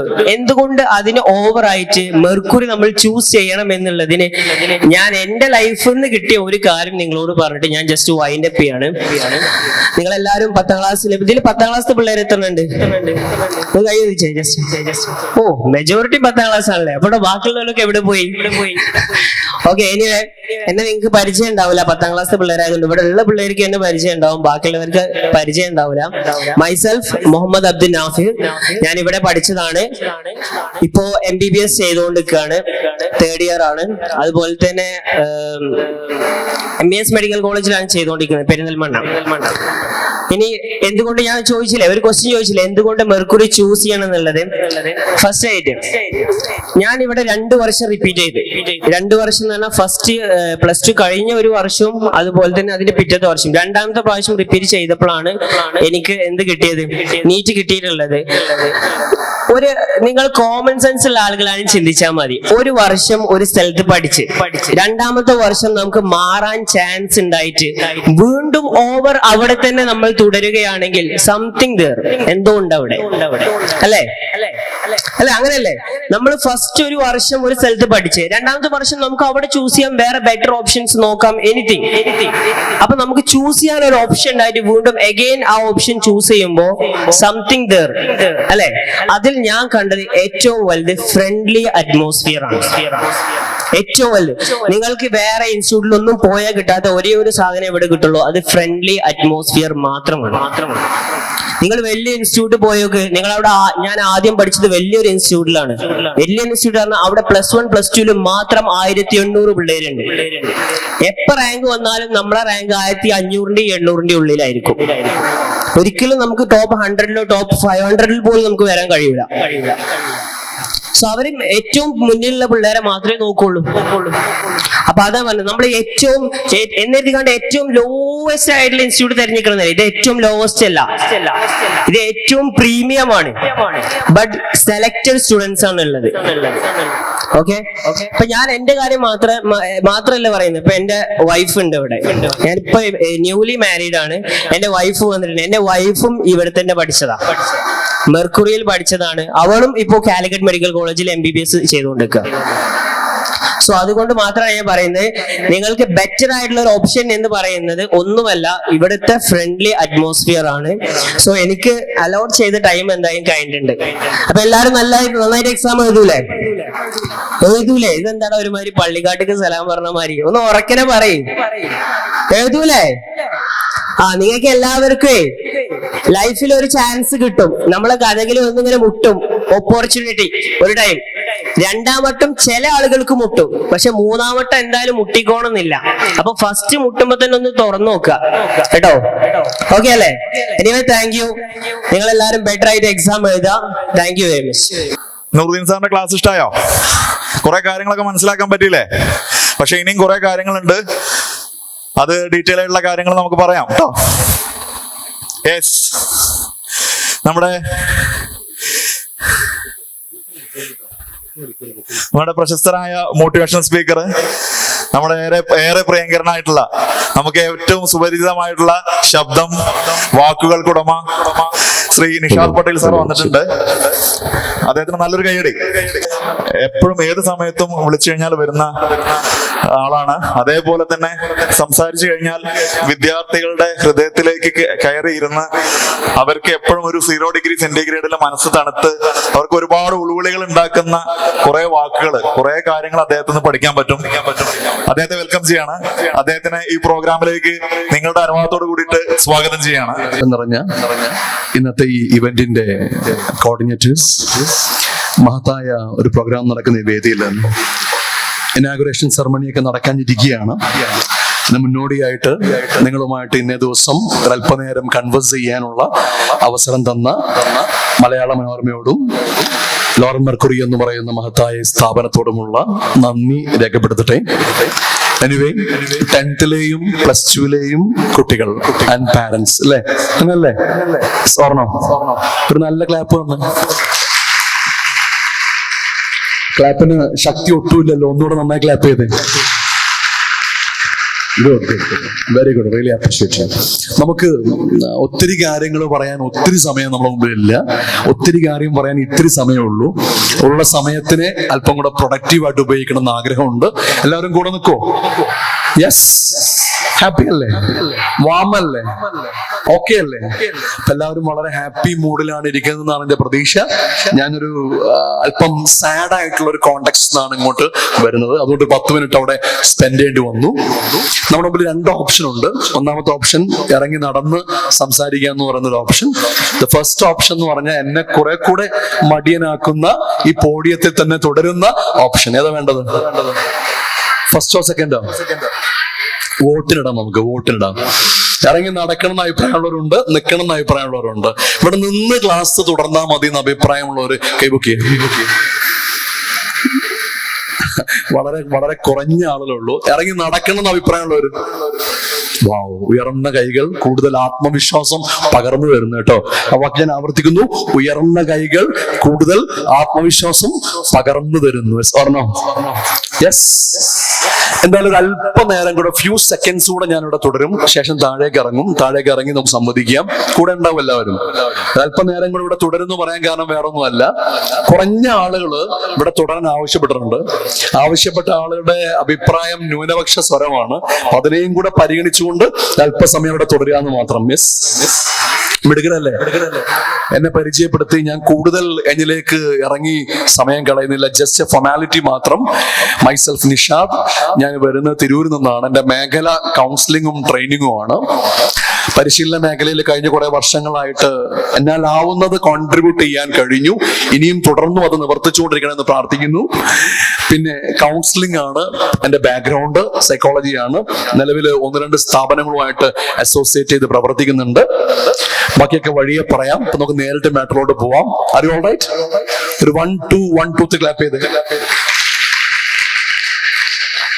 +2 ആരെങ്കിലും അതുണ്ടോ? ഇല്ല, ഉണ്ട്. Yes, good good good, fine. എന്തായാലും എല്ലാവരും ജീവിതത്തിന്റെ ഏറ്റവും പ്രധാനപ്പെട്ട, ഏറ്റവും ബ്യൂട്ടിഫുൾ ആയിട്ടുള്ള ഒരു ഘട്ടത്തിലൂടെ കടന്നു പോവാണ്. ഓർണോ? യെസ്. ഒരു റിക്വസ്റ്റ് പറഞ്ഞോട്ടെ എല്ലാവരും. ഐ ഹാവ് എ റിക്വസ്റ്റ് ചെയ്യും. നിങ്ങൾ എല്ലാവരും മനോഹരമായ ഒരു എക്സാം എഴുതാൻ പോവാണ്. ആൻഡ് ഒത്തിരി പ്രൊസീജിയർ കടന്നു പോകാൻ പോവാണ്. ഇതൊക്കെ അവിടെ കിടപ്പുണ്ട്. അതിന് മുമ്പ് ഒരു റിക്വസ്റ്റ് എല്ലാവരുടെ അടുത്തും. Are you all right? Breakfast കഴിച്ചില്ലേ? കഴിച്ചോ ഇല്ലയോ? ബ്രേക്ക്ഫാസ്റ്റ് കഴിക്കാത്ത ആരെങ്കിലും ഉണ്ടോ? ഇനി ആരെങ്കിലും ഉണ്ടെങ്കിൽ ഇവിടെ ബ്രേക്ക്ഫാസ്റ്റ് ഇല്ല എന്ന് പറയാൻ വേണ്ടി കേട്ടോ. ഇനി ആരെങ്കിലും ബ്രേക്ക്ഫാസ്റ്റ് കഴിക്കാത്തവരുണ്ട്, സാറേ ഉണ്ട്, ബ്രേക്ക്ഫാസ്റ്റ് ഉണ്ടോ എന്ന് പ്രതീക്ഷിക്കരുത്. ബ്രേക്ക്ഫാസ്റ്റ് കഴിക്കാത്തവരുണ്ടോ എന്നുള്ള ചോദ്യത്തിന് പറഞ്ഞ ഒറ്റ ടെൻഷനേ ഉള്ളൂ. മറന്നേക്കുക, ഇനി ബ്രേക്ക്ഫാസ്റ്റ് ചിന്തിക്കണ്ട. I have a request you all. നിങ്ങളെല്ലാം സ്റ്റുഡൻസ് ആണ്. എന്റെ മുമ്പിലുള്ള ബോയ്സിനോടും ഗേൾസിനോടും ഒക്കെ പറയുന്ന കാര്യം, breakfast is brain food, the same time is mind food. Breakfast brain food ആണ്, ബ്രെയിനിന്റെ പ്രോസസ്സിങ്ങിന് ഏറ്റവും ഇമ്പോർട്ടന്റ് ആണ്. അതോടൊപ്പം തന്നെ ബ്രേക്ക്ഫാസ്റ്റ് എന്താണ്, മൈൻഡ് ഫുഡും കൂടെയാണ്. നല്ല ക്വാളിറ്റി ഉള്ള, ടേസ്റ്റി ആയിട്ടുള്ള, ന്യൂട്രീഷ്യസ് ആയിട്ടുള്ള നല്ല ബ്രേക്ക്ഫാസ്റ്റ് കഴിച്ചു കഴിഞ്ഞാൽ ആ ഒരു ഡേ ലോങ്, ആ ദിവസം മൊത്തത്തിൽ നമുക്ക് അതൊരു മൈൻഡിൽ ഒരു ആവേശം തരും. ഓർണം, അമ്മമാരോട് എനിക്ക് പറയാനുള്ളത്, ഉമ്മമാരോട് എനിക്ക് പറയാനുള്ളത്, ബ്രേക്ക്ഫാസ്റ്റ് നിങ്ങൾ പ്രിപ്പയർ ചെയ്യുമ്പോൾ അതുകൂടെ പരിഗണിച്ചുകൊണ്ട് വേണം പ്രിപ്പയർ ചെയ്യാൻ. ഓർണം, ഡേ ലോങ് എന്റെ കുഞ്ഞിന്റെയും എന്റെയും മാനസിക വ്യവഹാരങ്ങളെയും ഉല്ലാസങ്ങളെയും നിർണ്ണയിക്കുന്ന ഭക്ഷണം കൂടെയാണ് എന്ത് ചെയ്യുന്നത്, മോർണിംഗിൽ സെർവ് ചെയ്യുന്നതെന്ന് ഓർത്തുകൊണ്ട് സെർവ് ചെയ്യാൻ നമുക്ക് ശ്രമിക്കാം. Yes or no? ഇവിടെ ഇല്ലേ, കൂടെ ഇല്ലേ? ടീച്ച് ചെയ്യുന്ന ആളെന്താ വിളിക്കുക? എനർജി ഒന്നും വരുന്നില്ല. ടീച്ച് ചെയ്യുന്ന ആളെന്താ വിളിക്കുക? ബോയ്സ്, നമ്മൾ സ്ട്രെങ്ത് കുറഞ്ഞവരാണെന്ന് അവർ തെളിയിക്കാൻ നോക്കുകയാണ്, വിട്ടുകൊടുക്കാൻ പാടില്ല. ലൗഡായി പറഞ്ഞ് ടീച്ച് ചെയ്യുന്ന ആളെന്താ വിളിക്കുക? എനർജി ഒന്നും വരുന്നില്ലല്ലോ. ശബ്ദം പുതിയ കാലത്ത് അക്കാഡമിക്കൽ യോഗ്യതകളും എക്സലൻസ് ഒക്കെ ഒരു ഭാഗത്തുണ്ടെങ്കിലും അതോടൊപ്പം നമുക്ക് മറ്റു സ്കിൽസ് ഇല്ലെങ്കിൽ നമ്മളെ എല്ലാ മേഖലയിൽ നിന്നും ഔട്ടായി പോകും. ഇപ്പൊ നിങ്ങളും നിങ്ങളുടെ സുഹൃത്തും കൂടെ ഇന്റർവ്യൂവിന് പോവാണ്. 10th കഴിഞ്ഞ്, +2 കഴിഞ്ഞ്, ഡിഗ്രി കഴിഞ്ഞ്, PG കഴിഞ്ഞ് ഒരു ഇന്റർവ്യൂവിന് പോവാണ്. ഇന്റർവ്യൂവിന് പോകുമ്പോൾ നിങ്ങൾക്കും അയാൾക്കും ഈക്വൽ അക്കാഡമിക്കൽ ക്വാളിഫിക്കേഷൻസ് ആണുള്ളത്. രണ്ടുപേർക്കും സെയിം ഏജ് ആണുള്ളതെങ്കിൽ കമ്പനി ആരെയാ സെലക്ട് ചെയ്യാന്ന് വെച്ച് കഴിഞ്ഞാൽ കൂട്ടത്തിൽ ഏറ്റവും കൂടുതൽ എനർജി ഉള്ളയാളാണ് സെലക്ട് ചെയ്യുക. ഓർണോ? അമേരിക്കയിൽ ഇപ്പൊ ഇലക്ഷൻ കഴിഞ്ഞു. ആരാ പുതിയ പ്രസിഡന്റ്?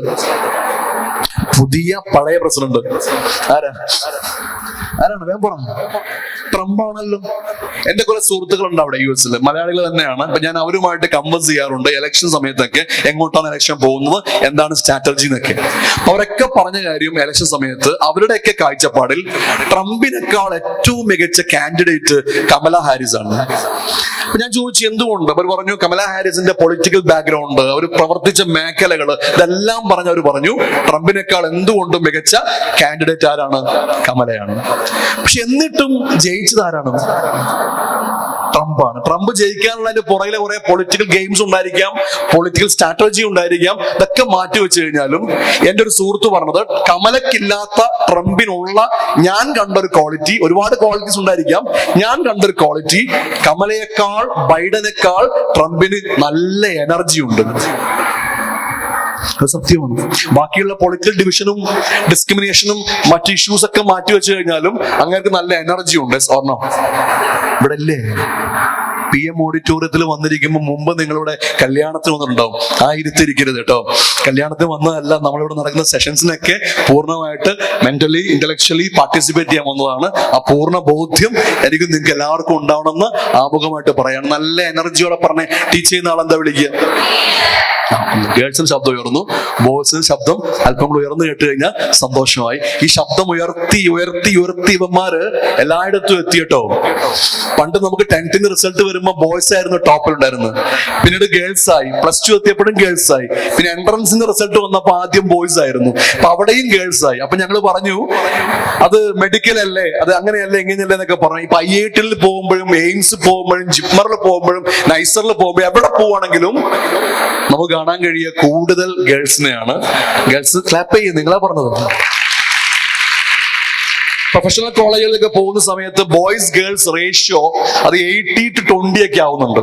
ഇപ്പൊ ഞാൻ വർക്ക് ചെയ്യുന്നൊരു ഡെന്റൽ കോളേജ് ഉണ്ട്, BDS-നും MDS-നും ഒക്കെ പഠിക്കുന്ന പിള്ളേരുടെ കോളേജ്. അവിടുത്തെ ഒരു റേഷ്യോ എന്ന് പറഞ്ഞു കഴിഞ്ഞാൽ 80% ഗേൾസും 20% ബോയ്സുമാണ്. ഞാൻ പെൺപിള്ളേരുടെ അടുത്ത് പറഞ്ഞു, ഓറിയന്റേഷൻ പ്രോഗ്രാമിൽ പറഞ്ഞു, ഫസ്റ്റ് ഇയേഴ്സിനോട് പറഞ്ഞു, ആകെ 20% ബോയ്സേ ഉള്ളൂ, ഉള്ളവരെ തർക്കിക്കാണ്ട് പങ്കിട്ടെടുത്തോളം കേട്ടോ.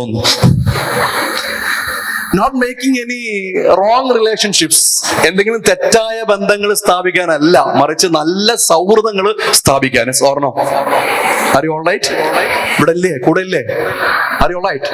ഒന്ന് ഉഷാറായിട്ട് സ്പീഡ് പറയാം. ടീച്ച് ചെയ്യുന്ന ആളെന്താ വിളിക്കുക? ഓർഗനൈസ് ചെയ്യുന്ന ആളെ ഓപ്പൺ യുവർ മൗത്ത്. പണ്ട് സ്കൂളിൽ പഠിച്ച പഴയ നഴ്സറി ഗാനം ഓർമ്മയില്ലേ? എന്താണ്? Johnny Johnny eating sugar. നമ്മളോട് പറഞ്ഞെന്താണെന്നറിയോ? ടെല്ലിൻ ലൈ. നിങ്ങളൊക്കെ നല്ല മക്കളാണ്, നിങ്ങൾ തിരുത്തേണ്ട. വീട്ടിൽ പോയിട്ട് ആരെ തിരുത്തിയാൽ മതി? പപ്പയെ. നഴ്സറിയിലെ ഫസ്റ്റ് സോങ് ആണ് അല്ലേ? Or no? Johnny Johnny eating sugar ആരാണ്? പപ്പയോടാണ്. ടെല്ലിംഗ് ലൈ ആരുടെ? പപ്പയോടാ. നിങ്ങളുടെ ഒറ്റ കാര്യം പറഞ്ഞുള്ളൂ, ഓപ്പൺ യുവർ മൗത്ത് അപ്പൊ നിങ്ങൾ ചെയ്യേണ്ട കാര്യം എന്താണ്? Open your mouth. ഓർണം, വാ തുറന്നോളണം കേട്ടോ. മറ്റൊരു നഴ്സറി ഗാനം ഓർമ്മയുണ്ടോ? മിന്നും മിന്നും താരകമേ, ഓർമ്മയില്ല? Twinkle twinkle little star. അതിന് മലയാളമാണ് പറഞ്ഞല്ലേ. ചില ആൾക്ക് ഇപ്പോഴും ഇത്രയും കാലം ആ സോങ് പഠിച്ചിട്ടും നമുക്ക് അതിന്റെ കറക്റ്റ് മലയാളം മനസ്സിലായിട്ടില്ല അല്ലെ. ഷാളെ കണ്ടിന്യൂ. നല്ല ലൗഡായിട്ട് ഉഷാറായിട്ട് ബാക്കി എല്ലാം ഒഴിവാക്കി വന്നേ. ടീച്ച് ചെയ്യുന്ന ആളെന്താ വിളിക്കുക? ഓർഗനൈസ് ചെയ്യുന്ന ആളെ, കോർഡിനേറ്റ് ചെയ്യുന്ന ആളെ, പ്രൊഡ്യൂസ് ചെയ്യുന്ന ആളെ, ഡ്രൈവ് ചെയ്യുന്ന ആളെ, കോച്ച് ചെയ്യുന്ന ആളെ. കോച്ചറോ? So let's try once again. ഒന്നുകൂടെ നോക്കാം ലൗഡായിട്ട്. തെറ്റുമോ എന്നുള്ള ഭയത്തോടു കൂടെ കരുതലോടൊന്നും പറയരുത്, വേഗത്തിൽ വേണം പറയാൻ. ടീച്ച് ചെയ്യുന്ന ആളെ, സ്പീഡില്ല. ടീച്ച് ചെയ്യുന്ന ആളെ, ഓർഗനൈസ് ചെയ്യുന്ന ആളെ, കോർഡിനേറ്റ് ചെയ്യുന്ന ആളെ, സൂപ്പർവൈസ് ചെയ്യുന്ന ആളെ, പ്രൊഡ്യൂസ് ചെയ്യുന്ന ആളെ, സിംഗ് ചെയ്യുന്ന ആളെ, ആക്ട് ചെയ്യുന്ന ആളെ, കുക്ക് ചെയ്യുന്ന ആളെ. Okay, no issues. നമ്മള് കുക്ക് ചെയ്യുന്ന ആളെ കുക്കർ എന്ന് പറഞ്ഞവരാണ് ഭൂരിഭാഗം കേട്ടോ. തിരിച്ചു രണ്ട് കാര്യം പറയാം ആമുഖമായിട്ട്. ഫൈൻ? യെസ്. ഏതൊരാള് ക്ലാസ് എടുത്തു കഴിഞ്ഞാലും, ക്ലാസ് എടുക്കുന്ന ആൾ എന്തു പറഞ്ഞാലും തൊട്ടടുത്തിരിക്കുന്ന ആളെടുത്ത് ഒരു കമന്റ് പറഞ്ഞില്ലെങ്കിൽ വല്ലാത്ത അസ്വസ്ഥതയാണ്. നമ്മൾ ആരെയും കുറ്റം പറയുന്നോ പഴി പറയുന്നോ ഒന്നും അല്ല, നമ്മൾ നമ്മുടെ ഏറ്റവും അടുത്ത സുഹൃത്തിനോട് നമുക്ക് ഫീൽ ചെയ്ത കാര്യം പറയുന്നതാണ്. ശരിയാണോ അല്ലേ? യെസ്. എന്റെ ഏറ്റവും അടുത്ത 2 ഫ്രണ്ട്സ് ഉണ്ട്. ഈ 2 പേരെയും ഞാൻ സിനിമ കാണാൻ പോകുമ്പോൾ കൊണ്ടുപോയില്ല. എന്താ കാരണം നിങ്ങൾക്ക്? ഈ 2 പേർക്കും ഒരു തകരാറുണ്ട്. ഒന്നാമത്തവന്റെ തകരാറ് വേറൊന്നുമല്ല, ഏതെങ്കിലും നല്ല ക്രൈം ത്രില്ലറോ ഇൻവെസ്റ്റിഗേറ്റീവ് ഓണറുള്ള മൂവിയൊക്കെ ആണെങ്കിൽ പുള്ളിക്കാരൻ പറയുന്നത് അയാളാട്ടോ കൊലയാളി. നമ്മൾക്ക് സിനിമയുടെ കംപ്ലീറ്റ് എന്തെയും ത്രില്ലും അങ്ങ് നശിപ്പിക്കും. മറ്റേ ആൾക്ക് കഥ പറയാനുള്ള സെൻസ് ഒന്നുമില്ല, പക്ഷെ പുള്ളിക്കാരന് കോമഡി സിനിമയാണ് കാണുന്നെങ്കിൽ നമ്മുടെ നടുപ്പുറവും തുടയും തല്ലിപ്പൊളിക്കും. ഓരോ തമാശക്കും ഓരോ അടി വീതം തരും. അതുകൊണ്ട് അങ്ങനെയുള്ള കൂട്ടുകാരൊക്കെ നിങ്ങൾ അടുത്തുണ്ടായിരിക്കും. തൽക്കാലം അവരോടൊന്ന് സ്വയം നിയന്ത്രിക്കാൻ പറയാ, നിങ്ങൾ നിങ്ങളെ നിയന്ത്രിക്കുകയും ചെയ്യുക. Shall I come back? Yes or no? Yes. ഇഷ്ടം പോലെ അവസരങ്ങൾ നിങ്ങളുടെ മുമ്പിലുണ്ട്. അതോടൊപ്പം ഒരു കാര്യം കൂടെ എനിക്ക് എന്റെ ഏറ്റവും പ്രിയപ്പെട്ട കൊച്ചു കൂട്ടുകാരോട് പറയാനുള്ളത്, അവസരമുള്ളതോടൊപ്പം തന്നെ ഏറ്റവും അധികം വെല്ലുവിളികളും നിങ്ങളുടെ മുമ്പിലുണ്ട്. Yes yes. നിങ്ങൾ ഞങ്ങളെക്കാൾ എന്തുകൊണ്ടും സൂപ്പർ ജനറേഷനാണ്. കള്ളം പറയുന്നല്ല, പൊക്കാൻ പറയുന്നല്ല, നിങ്ങൾ അടിച്ചു കയറ്റാൻ പറയുന്നല്ല, നിങ്ങൾ മോട്ടിവേറ്റ് ചെയ്യാൻ പറയുന്നല്ല, സിൻസിയർലി ഞാൻ പറയും, ബൈ ഓൾ മീൻസ് നിങ്ങൾ എന്തുകൊണ്ടും ഞങ്ങളെക്കാളും മിടുക്കരായ ജനറേഷനാണ്. കഴിവ് കൊണ്ട്, കപ്പാസിറ്റി കൊണ്ട്, ചിന്ത കൊണ്ട്, എല്ലാം കൊണ്ടും. ഒരു എക്സാമ്പിൾ പറയാം, ഞങ്ങളും നിങ്ങളും തമ്മിലുള്ള വ്യത്യാസം പറയട്ടെ. യെസ്. ഞങ്ങള് റിസോഴ്സിന്റെ കാര്യത്തിൽ, വിഭവശേഷിയുടെ കാര്യത്തിൽ ഞങ്ങൾ ചെറിയ പാത്രങ്ങളാണ്. ഞങ്ങളുടെ തലമുറ എന്ന് പറഞ്ഞു കഴിഞ്ഞാൽ കുറച്ചു മാത്രം ഉൾക്കൊള്ളാൻ കഴിയുന്ന ചെറിയ വെസൽസ് ആണ്, ചെറിയ പാത്രങ്ങളാണ്. നിങ്ങൾ അങ്ങനെയല്ല, ഒത്തിരി റിസോഴ്സുകളെ അക്കോമഡേറ്റ് ചെയ്യാൻ കഴിയുന്ന വലിയ പാത്രങ്ങളാണ്. പിന്നെ ഞങ്ങളും നിങ്ങളും ഒരു വ്യത്യാസം കൊടുക്കും കേട്ടോ. ഞങ്ങളുടെ പാത്രത്തിൽ കുറച്ച് റിസോഴ്സേ കൊള്ളത്തുള്ളൂ, നിങ്ങളത് അനവധി റിസോഴ്സിനെ ഉൾക്കൊള്ളാൻ കഴിയും. പക്ഷേ ഞങ്ങളുടെ കുഞ്ഞു പാത്രങ്ങൾക്ക് പ്രോപ്പർ ആയിട്ടുള്ള അടപ്പുണ്ട്. നിങ്ങളുടെ വലിയ പാത്രത്തിന് ഒരൊറ്റ കുഴപ്പമുള്ളൂ, ഒരുപാട് വിഭവങ്ങൾ കൊള്ളും, പക്ഷെ അടക്കാൻ അടപ്പില്ല. എപ്പോ വേണമെങ്കിലും 8 കാലിയും പാറ്റയും പല്ലിയും വന്ന് അതിനകത്ത് ദ്രോഹം ചെയ്തേച്ചു പോകും. അതുകൊണ്ട് എപ്പോഴും നിങ്ങൾ എനിക്ക് പറയാൻ ഒറ്റ കാര്യമുള്ളൂ, അനവധി സാധ്യതകളുണ്ട്. അതോടൊപ്പം ഒന്നോർത്തോളം നമ്മുടെ പാത്രത്തിന് അടപ്പില്ല. അടപ്പില്ലാത്തതുകൊണ്ട് നമ്മൾ എപ്പോഴും വിജിലന്റ് ആയിട്ട് ജാഗ്രതയോടുകൂടി ഇരുന്നില്ലെങ്കിൽ നമ്മൾ ശേഖരിച്ചു വെച്ച അത്രയും പാറ്റയും പല്ലിയും നശിപ്പിച്ചു കളയും. നശിപ്പിക്കാൻ അവസരം കൊടുക്കാണ്ട് കൂടുതൽ ജാഗ്രതയോടുകൂടെ അതിനെ സമീപിക്കുക. ആരും ഓക്കെ? യെസ്. അപ്പോ അടുത്തിരിക്കുന്ന ആളടുത്ത് വർത്തമാനം പറയാൻ തോന്നിയാൽ സ്വയം കൺട്രോൾ ചെയ്യുന്നതിന്റെ പേരാണ് സെൽഫ് ഡിസിപ്ലിൻ. എന്താണ്? ടീച്ചേഴ്സ് ഇങ്ങോട്ട് ഇങ്ങനെ പറഞ്ഞ് ഞാൻ കൺട്രോൾ ചെയ്യുമ്പോൾ അതിന്റെ പേരാണ് ഡിസിപ്ലിൻ. ഓർണോ? ആരെക്കൊണ്ട് ഇങ്ങനെ പറയിപ്പിക്കാണ്ട് സ്വയം കൺട്രോൾ ചെയ്യുമ്പോൾ അതിന്റെ പേരാണ് എന്ത്? നമുക്ക് ഈ പ്രായത്തിൽ ഏറ്റവും കൂടുതൽ വേണ്ടത് ഡിസിപ്ലിൻ അല്ല, സെൽഫ് ഡിസിപ്ലിൻ ആണ്. 10th കഴിഞ്ഞവരുണ്ടല്ലോ അവിടെ, കൈപൊക്കിയേ. 10ാം ക്ലാസ് പാസ് ഔട്ട് ആയിട്ട് പുറത്തേക്ക് ഇറങ്ങിയപ്പോ നിങ്ങൾക്ക് സ്കൂളിൽ നിന്ന് 2-3 പേപ്പർ തന്നില്ലേ? ഒന്ന് നിങ്ങളുടെ ഫോട്ടോ ഒക്കെ വെച്ച് SSLC certificate. Yes or no? ബുക്കൊന്നും അല്ല, അപ്പൊ ബുക്കൊന്നും ഇല്ല, പണ്ടായിരുന്നു ബുക്ക്. ഇവിടെ ബുക്ക് കിട്ടിയ പാരന്റ്സ് നോക്കിയേ, അതൊരു സങ്കടമുള്ള കാര്യമാണ് അല്ലേ? 9ലെയും 8ലെയൊക്കെ തോറ്റതൊക്കെ അതിനകത്തുണ്ടാവും. ഇങ്ങനെ മറിച്ച് നോക്കി ഓരോ പേജിലും 8ലെ റിപ്പോർട്ട് ഉണ്ടാവും, 9 റിപ്പോർട്ട് ഉണ്ടാവും. നൂറുദ്ദീൻ സാറിന്റെ ബുക്കാണോ കിട്ടിയത്? പ്രായമുണ്ടല്ലേ? സാറിന് ബുക്കല്ല, സർട്ടിഫിക്കറ്റ് ആണ്. സാർ ആദ്യം ബുക്കാണെന്ന് അറിഞ്ഞു, പിന്നെ സാറ് പറഞ്ഞു സർട്ടിഫിക്കറ്റ് ആണെന്ന്. അപ്പൊ എനിക്ക് പ്രായം അറിയാനുള്ള എളുപ്പ വഴിയാണ്, ബുക്കാണോ കിട്ടിയത്? അപ്പൊ എന്തുവേ എനിക്ക് കിട്ടിയത് എന്തായാലും ബുക്കല്ല, റിഫൈൻ. അപ്പോ തൊട്ട് പുറയിലെ പേജ് എല്ലാം ഉണ്ടാവും. എന്ന് പറഞ്ഞുതരാം. 1 SLC ബുക്കാണ്, 2 സർട്ടിഫിക്കറ്റ്, പിന്നെ അടുത്തത് TC ട്രാൻസ്ഫർ സർട്ടിഫിക്കറ്റ്. വേറൊരു സാധനം കൂടെ ഉണ്ടല്ലോ, ഉറക്കെ പറഞ്ഞേ, സ്വഭാവ എന്താണ്? അതിലാരാ ഒപ്പുവെക്കുന്നത്? സ്കൂളിലെ പ്രിൻസിപ്പളോ HMO ആയിരിക്കും, ശരിയാണോ അല്ലേ? യെസ്. സത്യം പറഞ്ഞാൽ ഞാൻ പറയും, സ്വഭാവ സർട്ടിഫിക്കറ്റിൽ ഒപ്പുവെക്കേണ്ടത് HM അല്ല, സ്വന്തം മാതാവാണെന്നാണ്. എന്നാൽ നമ്മളൊക്കെ വിവരം അറിയും. നമ്മുടെ റിയൽ ക്യാരക്ടറിനെ സർട്ടിഫൈ ചെയ്യേണ്ടത്, റിയൽ സ്വഭാവത്തെ സർട്ടിഫൈ ചെയ്യേണ്ട ആളാരാണ്? നമ്മൾ ഏറ്റവും കൂടുതൽ സമയം സ്പെൻഡ് ചെയ്യുന്ന, റിയൽ സെൽഫ് പുറത്ത് കാണിക്കുന്ന ആളാന്ന് പറയും. HM വല്ലപ്പോഴും ക്ലാസ്സിൽ വരുന്ന ഒരു സബ്ജക്ട് പോലും നമ്മളെ പഠിപ്പിക്കാത്ത അദ്ദേഹമാണ് നമ്മുടെ ടീച്ചറാണ് നമ്മുടെ സ്വഭാവ സർട്ടിഫിക്കറ്റിൽ ഒപ്പുവെക്കാറുള്ളത്, ശരിയാണോ അല്ലേ? ക്ലാപ്പ് അടിച്ച്. അപ്പൊ നേരത്തെ പറഞ്ഞ സെൽഫ് ഡിസിപ്ലിനും ഡിസിപ്ലിനും ഒന്ന് എക്സ്പ്ലെയിൻ ചെയ്യാം. അത് എന്തിനു വേണ്ടിയെന്ന് അറിയോ? നിങ്ങൾ വലിയ ലോകത്തേക്ക് പറക്കാൻ പോവാണ്. പാരന്റ്സിന്റെ മുമ്പിലുണ്ട് ഒരു മഹാനായ റൈറ്റർ പറഞ്ഞ, ഒരു ഫിലോസഫർ പറഞ്ഞ വാചകമുണ്ട്. രക്ഷിതാവിന് തങ്ങളുടെ മക്കൾക്ക് കൊടുക്കാൻ 2 സംഗതിയുള്ളൂ. ഒന്ന് വേര്, മറ്റൊന്ന് ചിറക്. Again, I am saying that പാരന്റ്സിന് മക്കൾക്ക് കൊടുക്കാൻ പറ്റുന്ന 2 സംഗതിയുള്ളൂ. ഒന്ന് വിങ്സ്, 2 റൂട്ട്സ്. നിങ്ങളുടെ കുഞ്ഞുങ്ങൾ അവരുടെ സ്വപ്നങ്ങളിലേക്ക് എത്ര ഉയരത്തിലാണെങ്കിലും അതിശക്തം പറന്നുയരാൻ അവരെ സഹായിക്കുന്ന ആത്മവിശ്വാസത്തിന്റെ ചിറകുകൾ. ഓർണോ? എത്ര ഉയരെ പറന്നാലും തങ്ങളുടെ മൂല്യബോധത്തിൽ അടിയുറച്ചു നിർത്തുന്ന ശക്തമായ വേരുകളും. ഓർണോ? ഇത് 2 മാത്രം കൊടുത്താൽ മതി പാരന്റ് എന്നാ പറയാ. അറിയോളായിട്ട്. അപ്പൊ അങ്ങനെയാണെങ്കിൽ എന്റെ മുമ്പിലുള്ള കുഞ്ഞുങ്ങളൊക്കെ വലിയ വലിയ വലിയ സ്വപ്നങ്ങളിലേക്ക് അതിശക്തം പറന്നു വരേണ്ട ആളുകളല്ലേ? ആണോ അല്ലയോ? യെസ്. അപ്പൊ അങ്ങനെ പറന്നു വരാൻ വേണ്ട കുറെ സ്കിൽസ് വേണ്ടേ? വേണോ വേണ്ടയോ? വേണമെന്നോ വേണ്ടെന്നോ? വേണം. അതിൽ ഏറ്റവും പ്രധാനപ്പെട്ട കുറച്ച് കാര്യം നേരത്തെ പറഞ്ഞ ഡിസിപ്ലിനും സെൽഫ് ഡിസിപ്ലിനും. യെസ്. ഒരു അധ്യാപകൻ വന്നിട്ട് ഞാൻ ഇടയ്ക്കിടയ്ക്ക് യെസ് യെസ് യെസ് എന്ന് പറയുമ്പോൾ എനിക്ക് ഭയങ്കര ആവർത്തന വിരസത വരുന്നുണ്ട്. അത് പറയാനുള്ള കാരണം എന്താണെന്നറിയോ? ചില ആളുകൾ എൻ്റെ അടുത്തേക്ക് എപ്പോഴും എത്തിയിട്ടില്ല. അവിടെ നിന്ന് ഇരിപ്പുണ്ട്, മനസ്സ് എവിടെയോ ആണ്. ഈ മനസ്സിന് പ്രത്യേകത ഉണ്ട്. ലോകത്തിൽ ഏറ്റവും വേഗതയേറിയ സംഗതി എന്താ? സയൻസ് എന്താ പറയാ? ഫിസിക്സ്. ലൈറ്റ് ആണോ സാറേ? Yes or no? നമ്മൾ അതിനു വേണ്ടി പ്രത്യേകം ഒരു ഭാഷ ഉപയോഗിക്കാറുണ്ട്, പ്രകാശ വർഷം. മലയാളത്തിൽ അങ്ങനെ പറയില്ലേ? പ്രകാശ, അങ്ങനെയല്ലേ? ഞാൻ പഠിച്ചത് മലയാളം മീഡിയത്തിലാണ് കേട്ടോ. Yes on. ന്യൂട്ടന്റെ ഏറ്റവും ചെറിയ നിയമം ഏതാ? ന്യൂട്ടന്റെ ഏറ്റവും ചെറിയ നിയമം ഏതാ? പഠിക്കാൻ ഏറ്റവും എളുപ്പമുള്ള നിയമം ഏതാ? For an every action there is an equal and opposite. അത് മലയാളത്തിൽ ഭയങ്കര പാടായിരുന്നു. ഏതൊരു പ്രവർത്തനത്തിനും സമവും വിപരീതവുമായ ഒരു പ്രതിപ്രവർത്തനമുണ്ട്. അങ്ങനെ തന്നെ എഴുതി കഴിഞ്ഞാൽ മാർക്ക് കിട്ടുമായിരുന്നു. ഓർണോ? യെസ്. ഇവിടെ ഉണ്ടല്ലോ അവരല്ലേ? Shawl I continue? ഹാപ്പി അല്ലേ? അപ്പോ മാറ്ററിലോട്ട് മടങ്ങിപ്പോ. എവിടെ നിർത്തി? എവിടെ നിന്ന് നമ്മള് ന്യൂട്ടനിലോട്ട് പോയത്?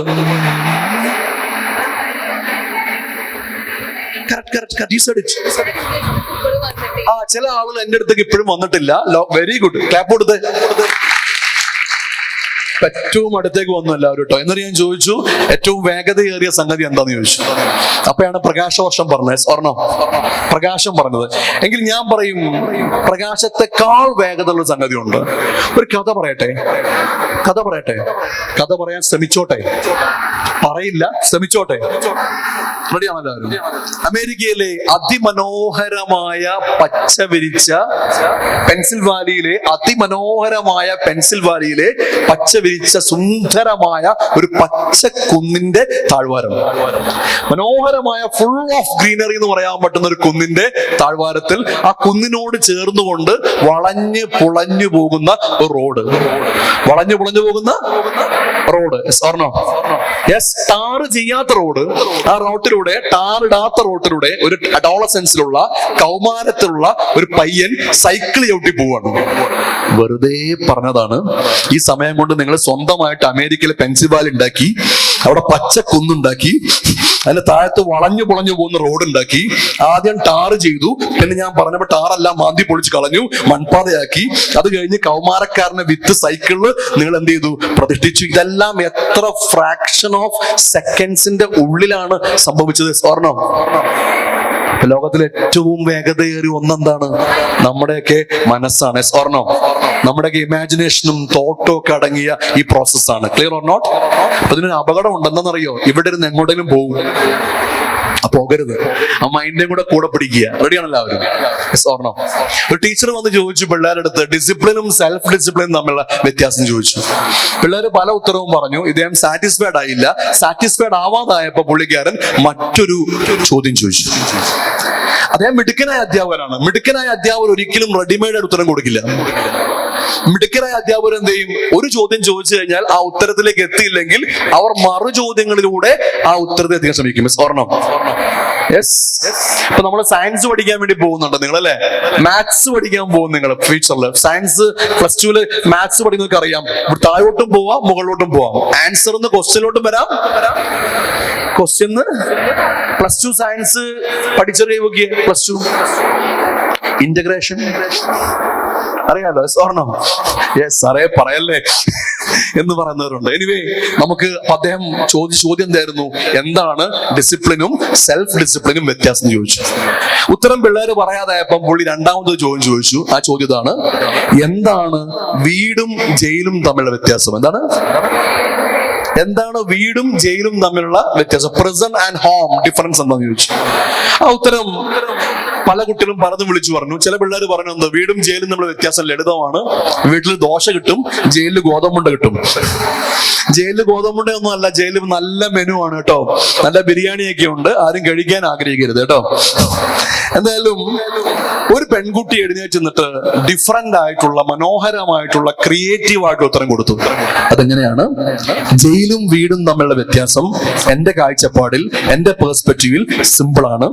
ഒരു കെട്ടിടത്തിന്റെ അകത്തേക്ക് നമ്മൾ കയറിയിട്ട്, ആ കെട്ടിടത്തിന്റെ അകത്തുള്ള ഒരു മുറിയിൽ നമ്മൾ കയറിയിട്ട്, നമ്മൾ തന്നെ ആ മുറിക്കകത്ത് കയറി, നമ്മൾ തന്നെ മുറിക്കകത്ത് നിന്ന് നമ്മൾ തന്നെ അകത്തുനിന്ന് ലോക്ക് ചെയ്യുകയാണെങ്കിൽ, ആ മുറി നമ്മൾ തന്നെ അകത്തുനിന്ന് ലോക്ക് ചെയ്യുകയാണെങ്കിൽ, കുറ്റിയും താഴ്ത്ത് ലോക്ക് ചെയ്യുകയാണെങ്കിൽ, വേണമെങ്കിൽ നമുക്കതിനെ നമ്മുടെ വീടെന്ന് വിളിക്കാം.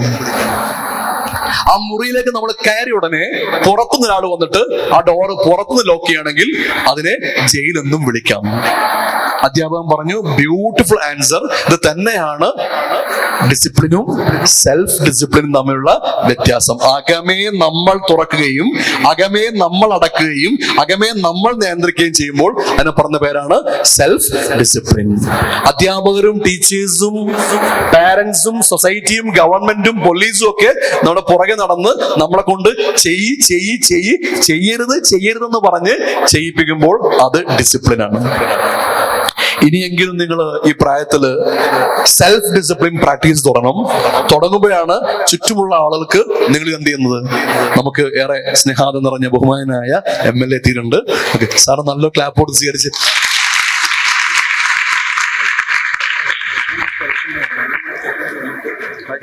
ഓക്കെ നമുക്ക് ഉദ്ഘാടന സെഷൻ കഴിഞ്ഞതിന് ശേഷം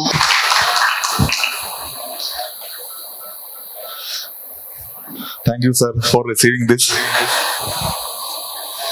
നമ്മുടെ പ്രോഗ്രാമിലേക്ക് കടക്കുകയാണ്. അധികം സമയം കളയുന്നില്ല.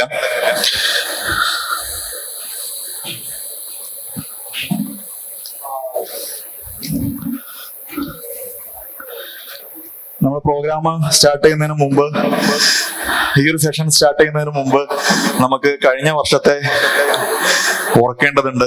2024 നമുക്ക് ഏറ്റവും ഓർമ്മയിൽ തങ്ങി നിൽക്കുന്നത് വയനാടാണ്, ചൂരൽമല. അപ്പൊ അതിനോട് അനുബന്ധിച്ച് തന്നെ മൺമറഞ്ഞു പോയ മഹാരഥന്മാരെ ഓർത്തുകൊണ്ട് ഒരു ചെറിയ വീഡിയോ ഇവിടെ ഇടുന്നുണ്ട്. നമുക്കത് കണ്ടതിന് ശേഷം അവർക്ക് വേണ്ടി 2 മിനിറ്റ് മൗന പ്രാർത്ഥനയോട് കൂടിയിട്ട് സ്റ്റാർട്ട് ചെയ്യാം. തുടങ്ങി കഴിഞ്ഞതിന് ശേഷം വെൽക്കം സ്പീച്ചുമായിട്ട് നൂറുദ്ദീൻ സാർ വരും. ഓക്കെ.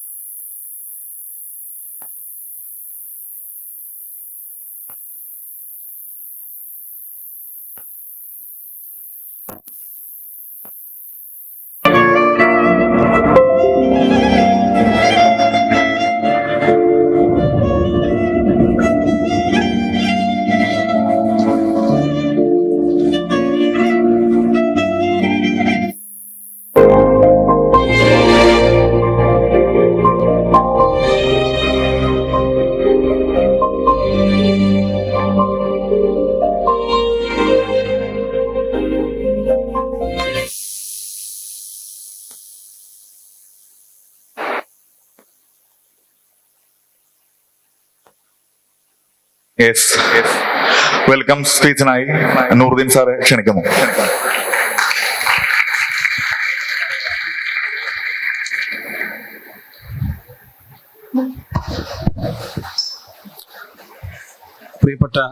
ഏറ്റവും പ്രിയപ്പെട്ട നമ്മുടെ MLA sir KP Majeed Sahib, നമ്മുടെ മെർക്കുറി ചെയർമാനും ഒരുപാട് സ്ഥാപനത്തിന്റെ മേധാവിയുമായ അബ്ദുൽ മജീദ് മണ്ണിശ്ശേരി, അതുപോലെ മറ്റ് ഓക്സ ഡയറക്ടർമാരായിട്ടുള്ള അധ്യാപകരെ, പ്രിയപ്പെട്ട രക്ഷിതാക്കളെ, വിദ്യാർത്ഥികളെ, ലോറൽ മെർക്കുറി അക്കാഡമി മലയാള മനോരമയുമായി ചേർന്ന് നടത്തുന്ന MTS പരീക്ഷയിലാണ് നമ്മളിപ്പോൾ സംബന്ധിച്ചിട്ടുള്ളത്.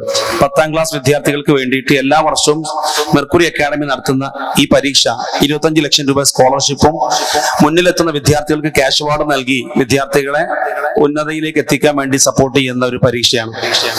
അപ്പോ നമ്മുടെ MLA സാഹിബിന് ഭയങ്കരമായ തിരക്കുണ്ടായതുകൊണ്ട് തന്നെ കൂടുതൽ വിവരങ്ങളിലേക്ക് കടക്കാതെ കുറച്ച് കാര്യങ്ങൾ മാത്രം പറഞ്ഞ് ഞാൻ വഴിമാറുന്നതാണ്.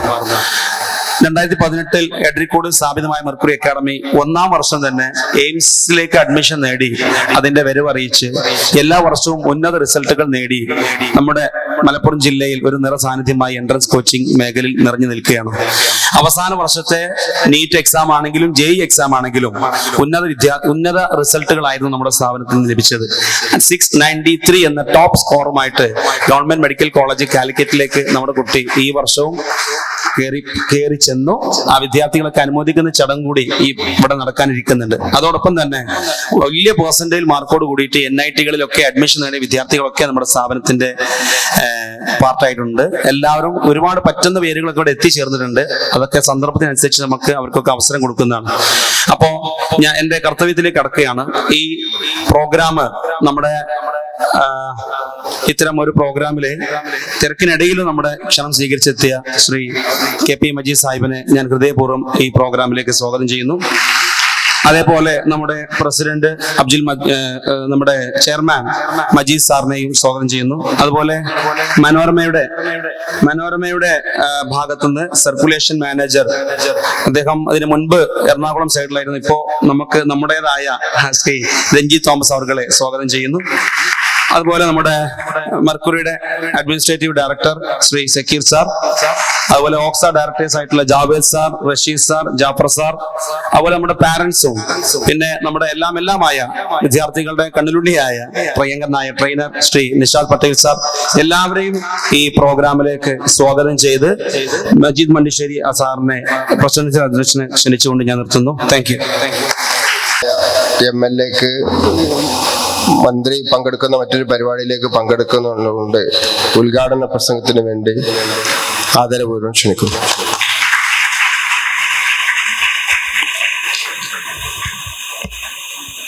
അധ്യക്ഷൻ, വേദിയിലുള്ള വിശിഷ്ട അതിഥികളെ, വിദ്യാർത്ഥിനികളെ,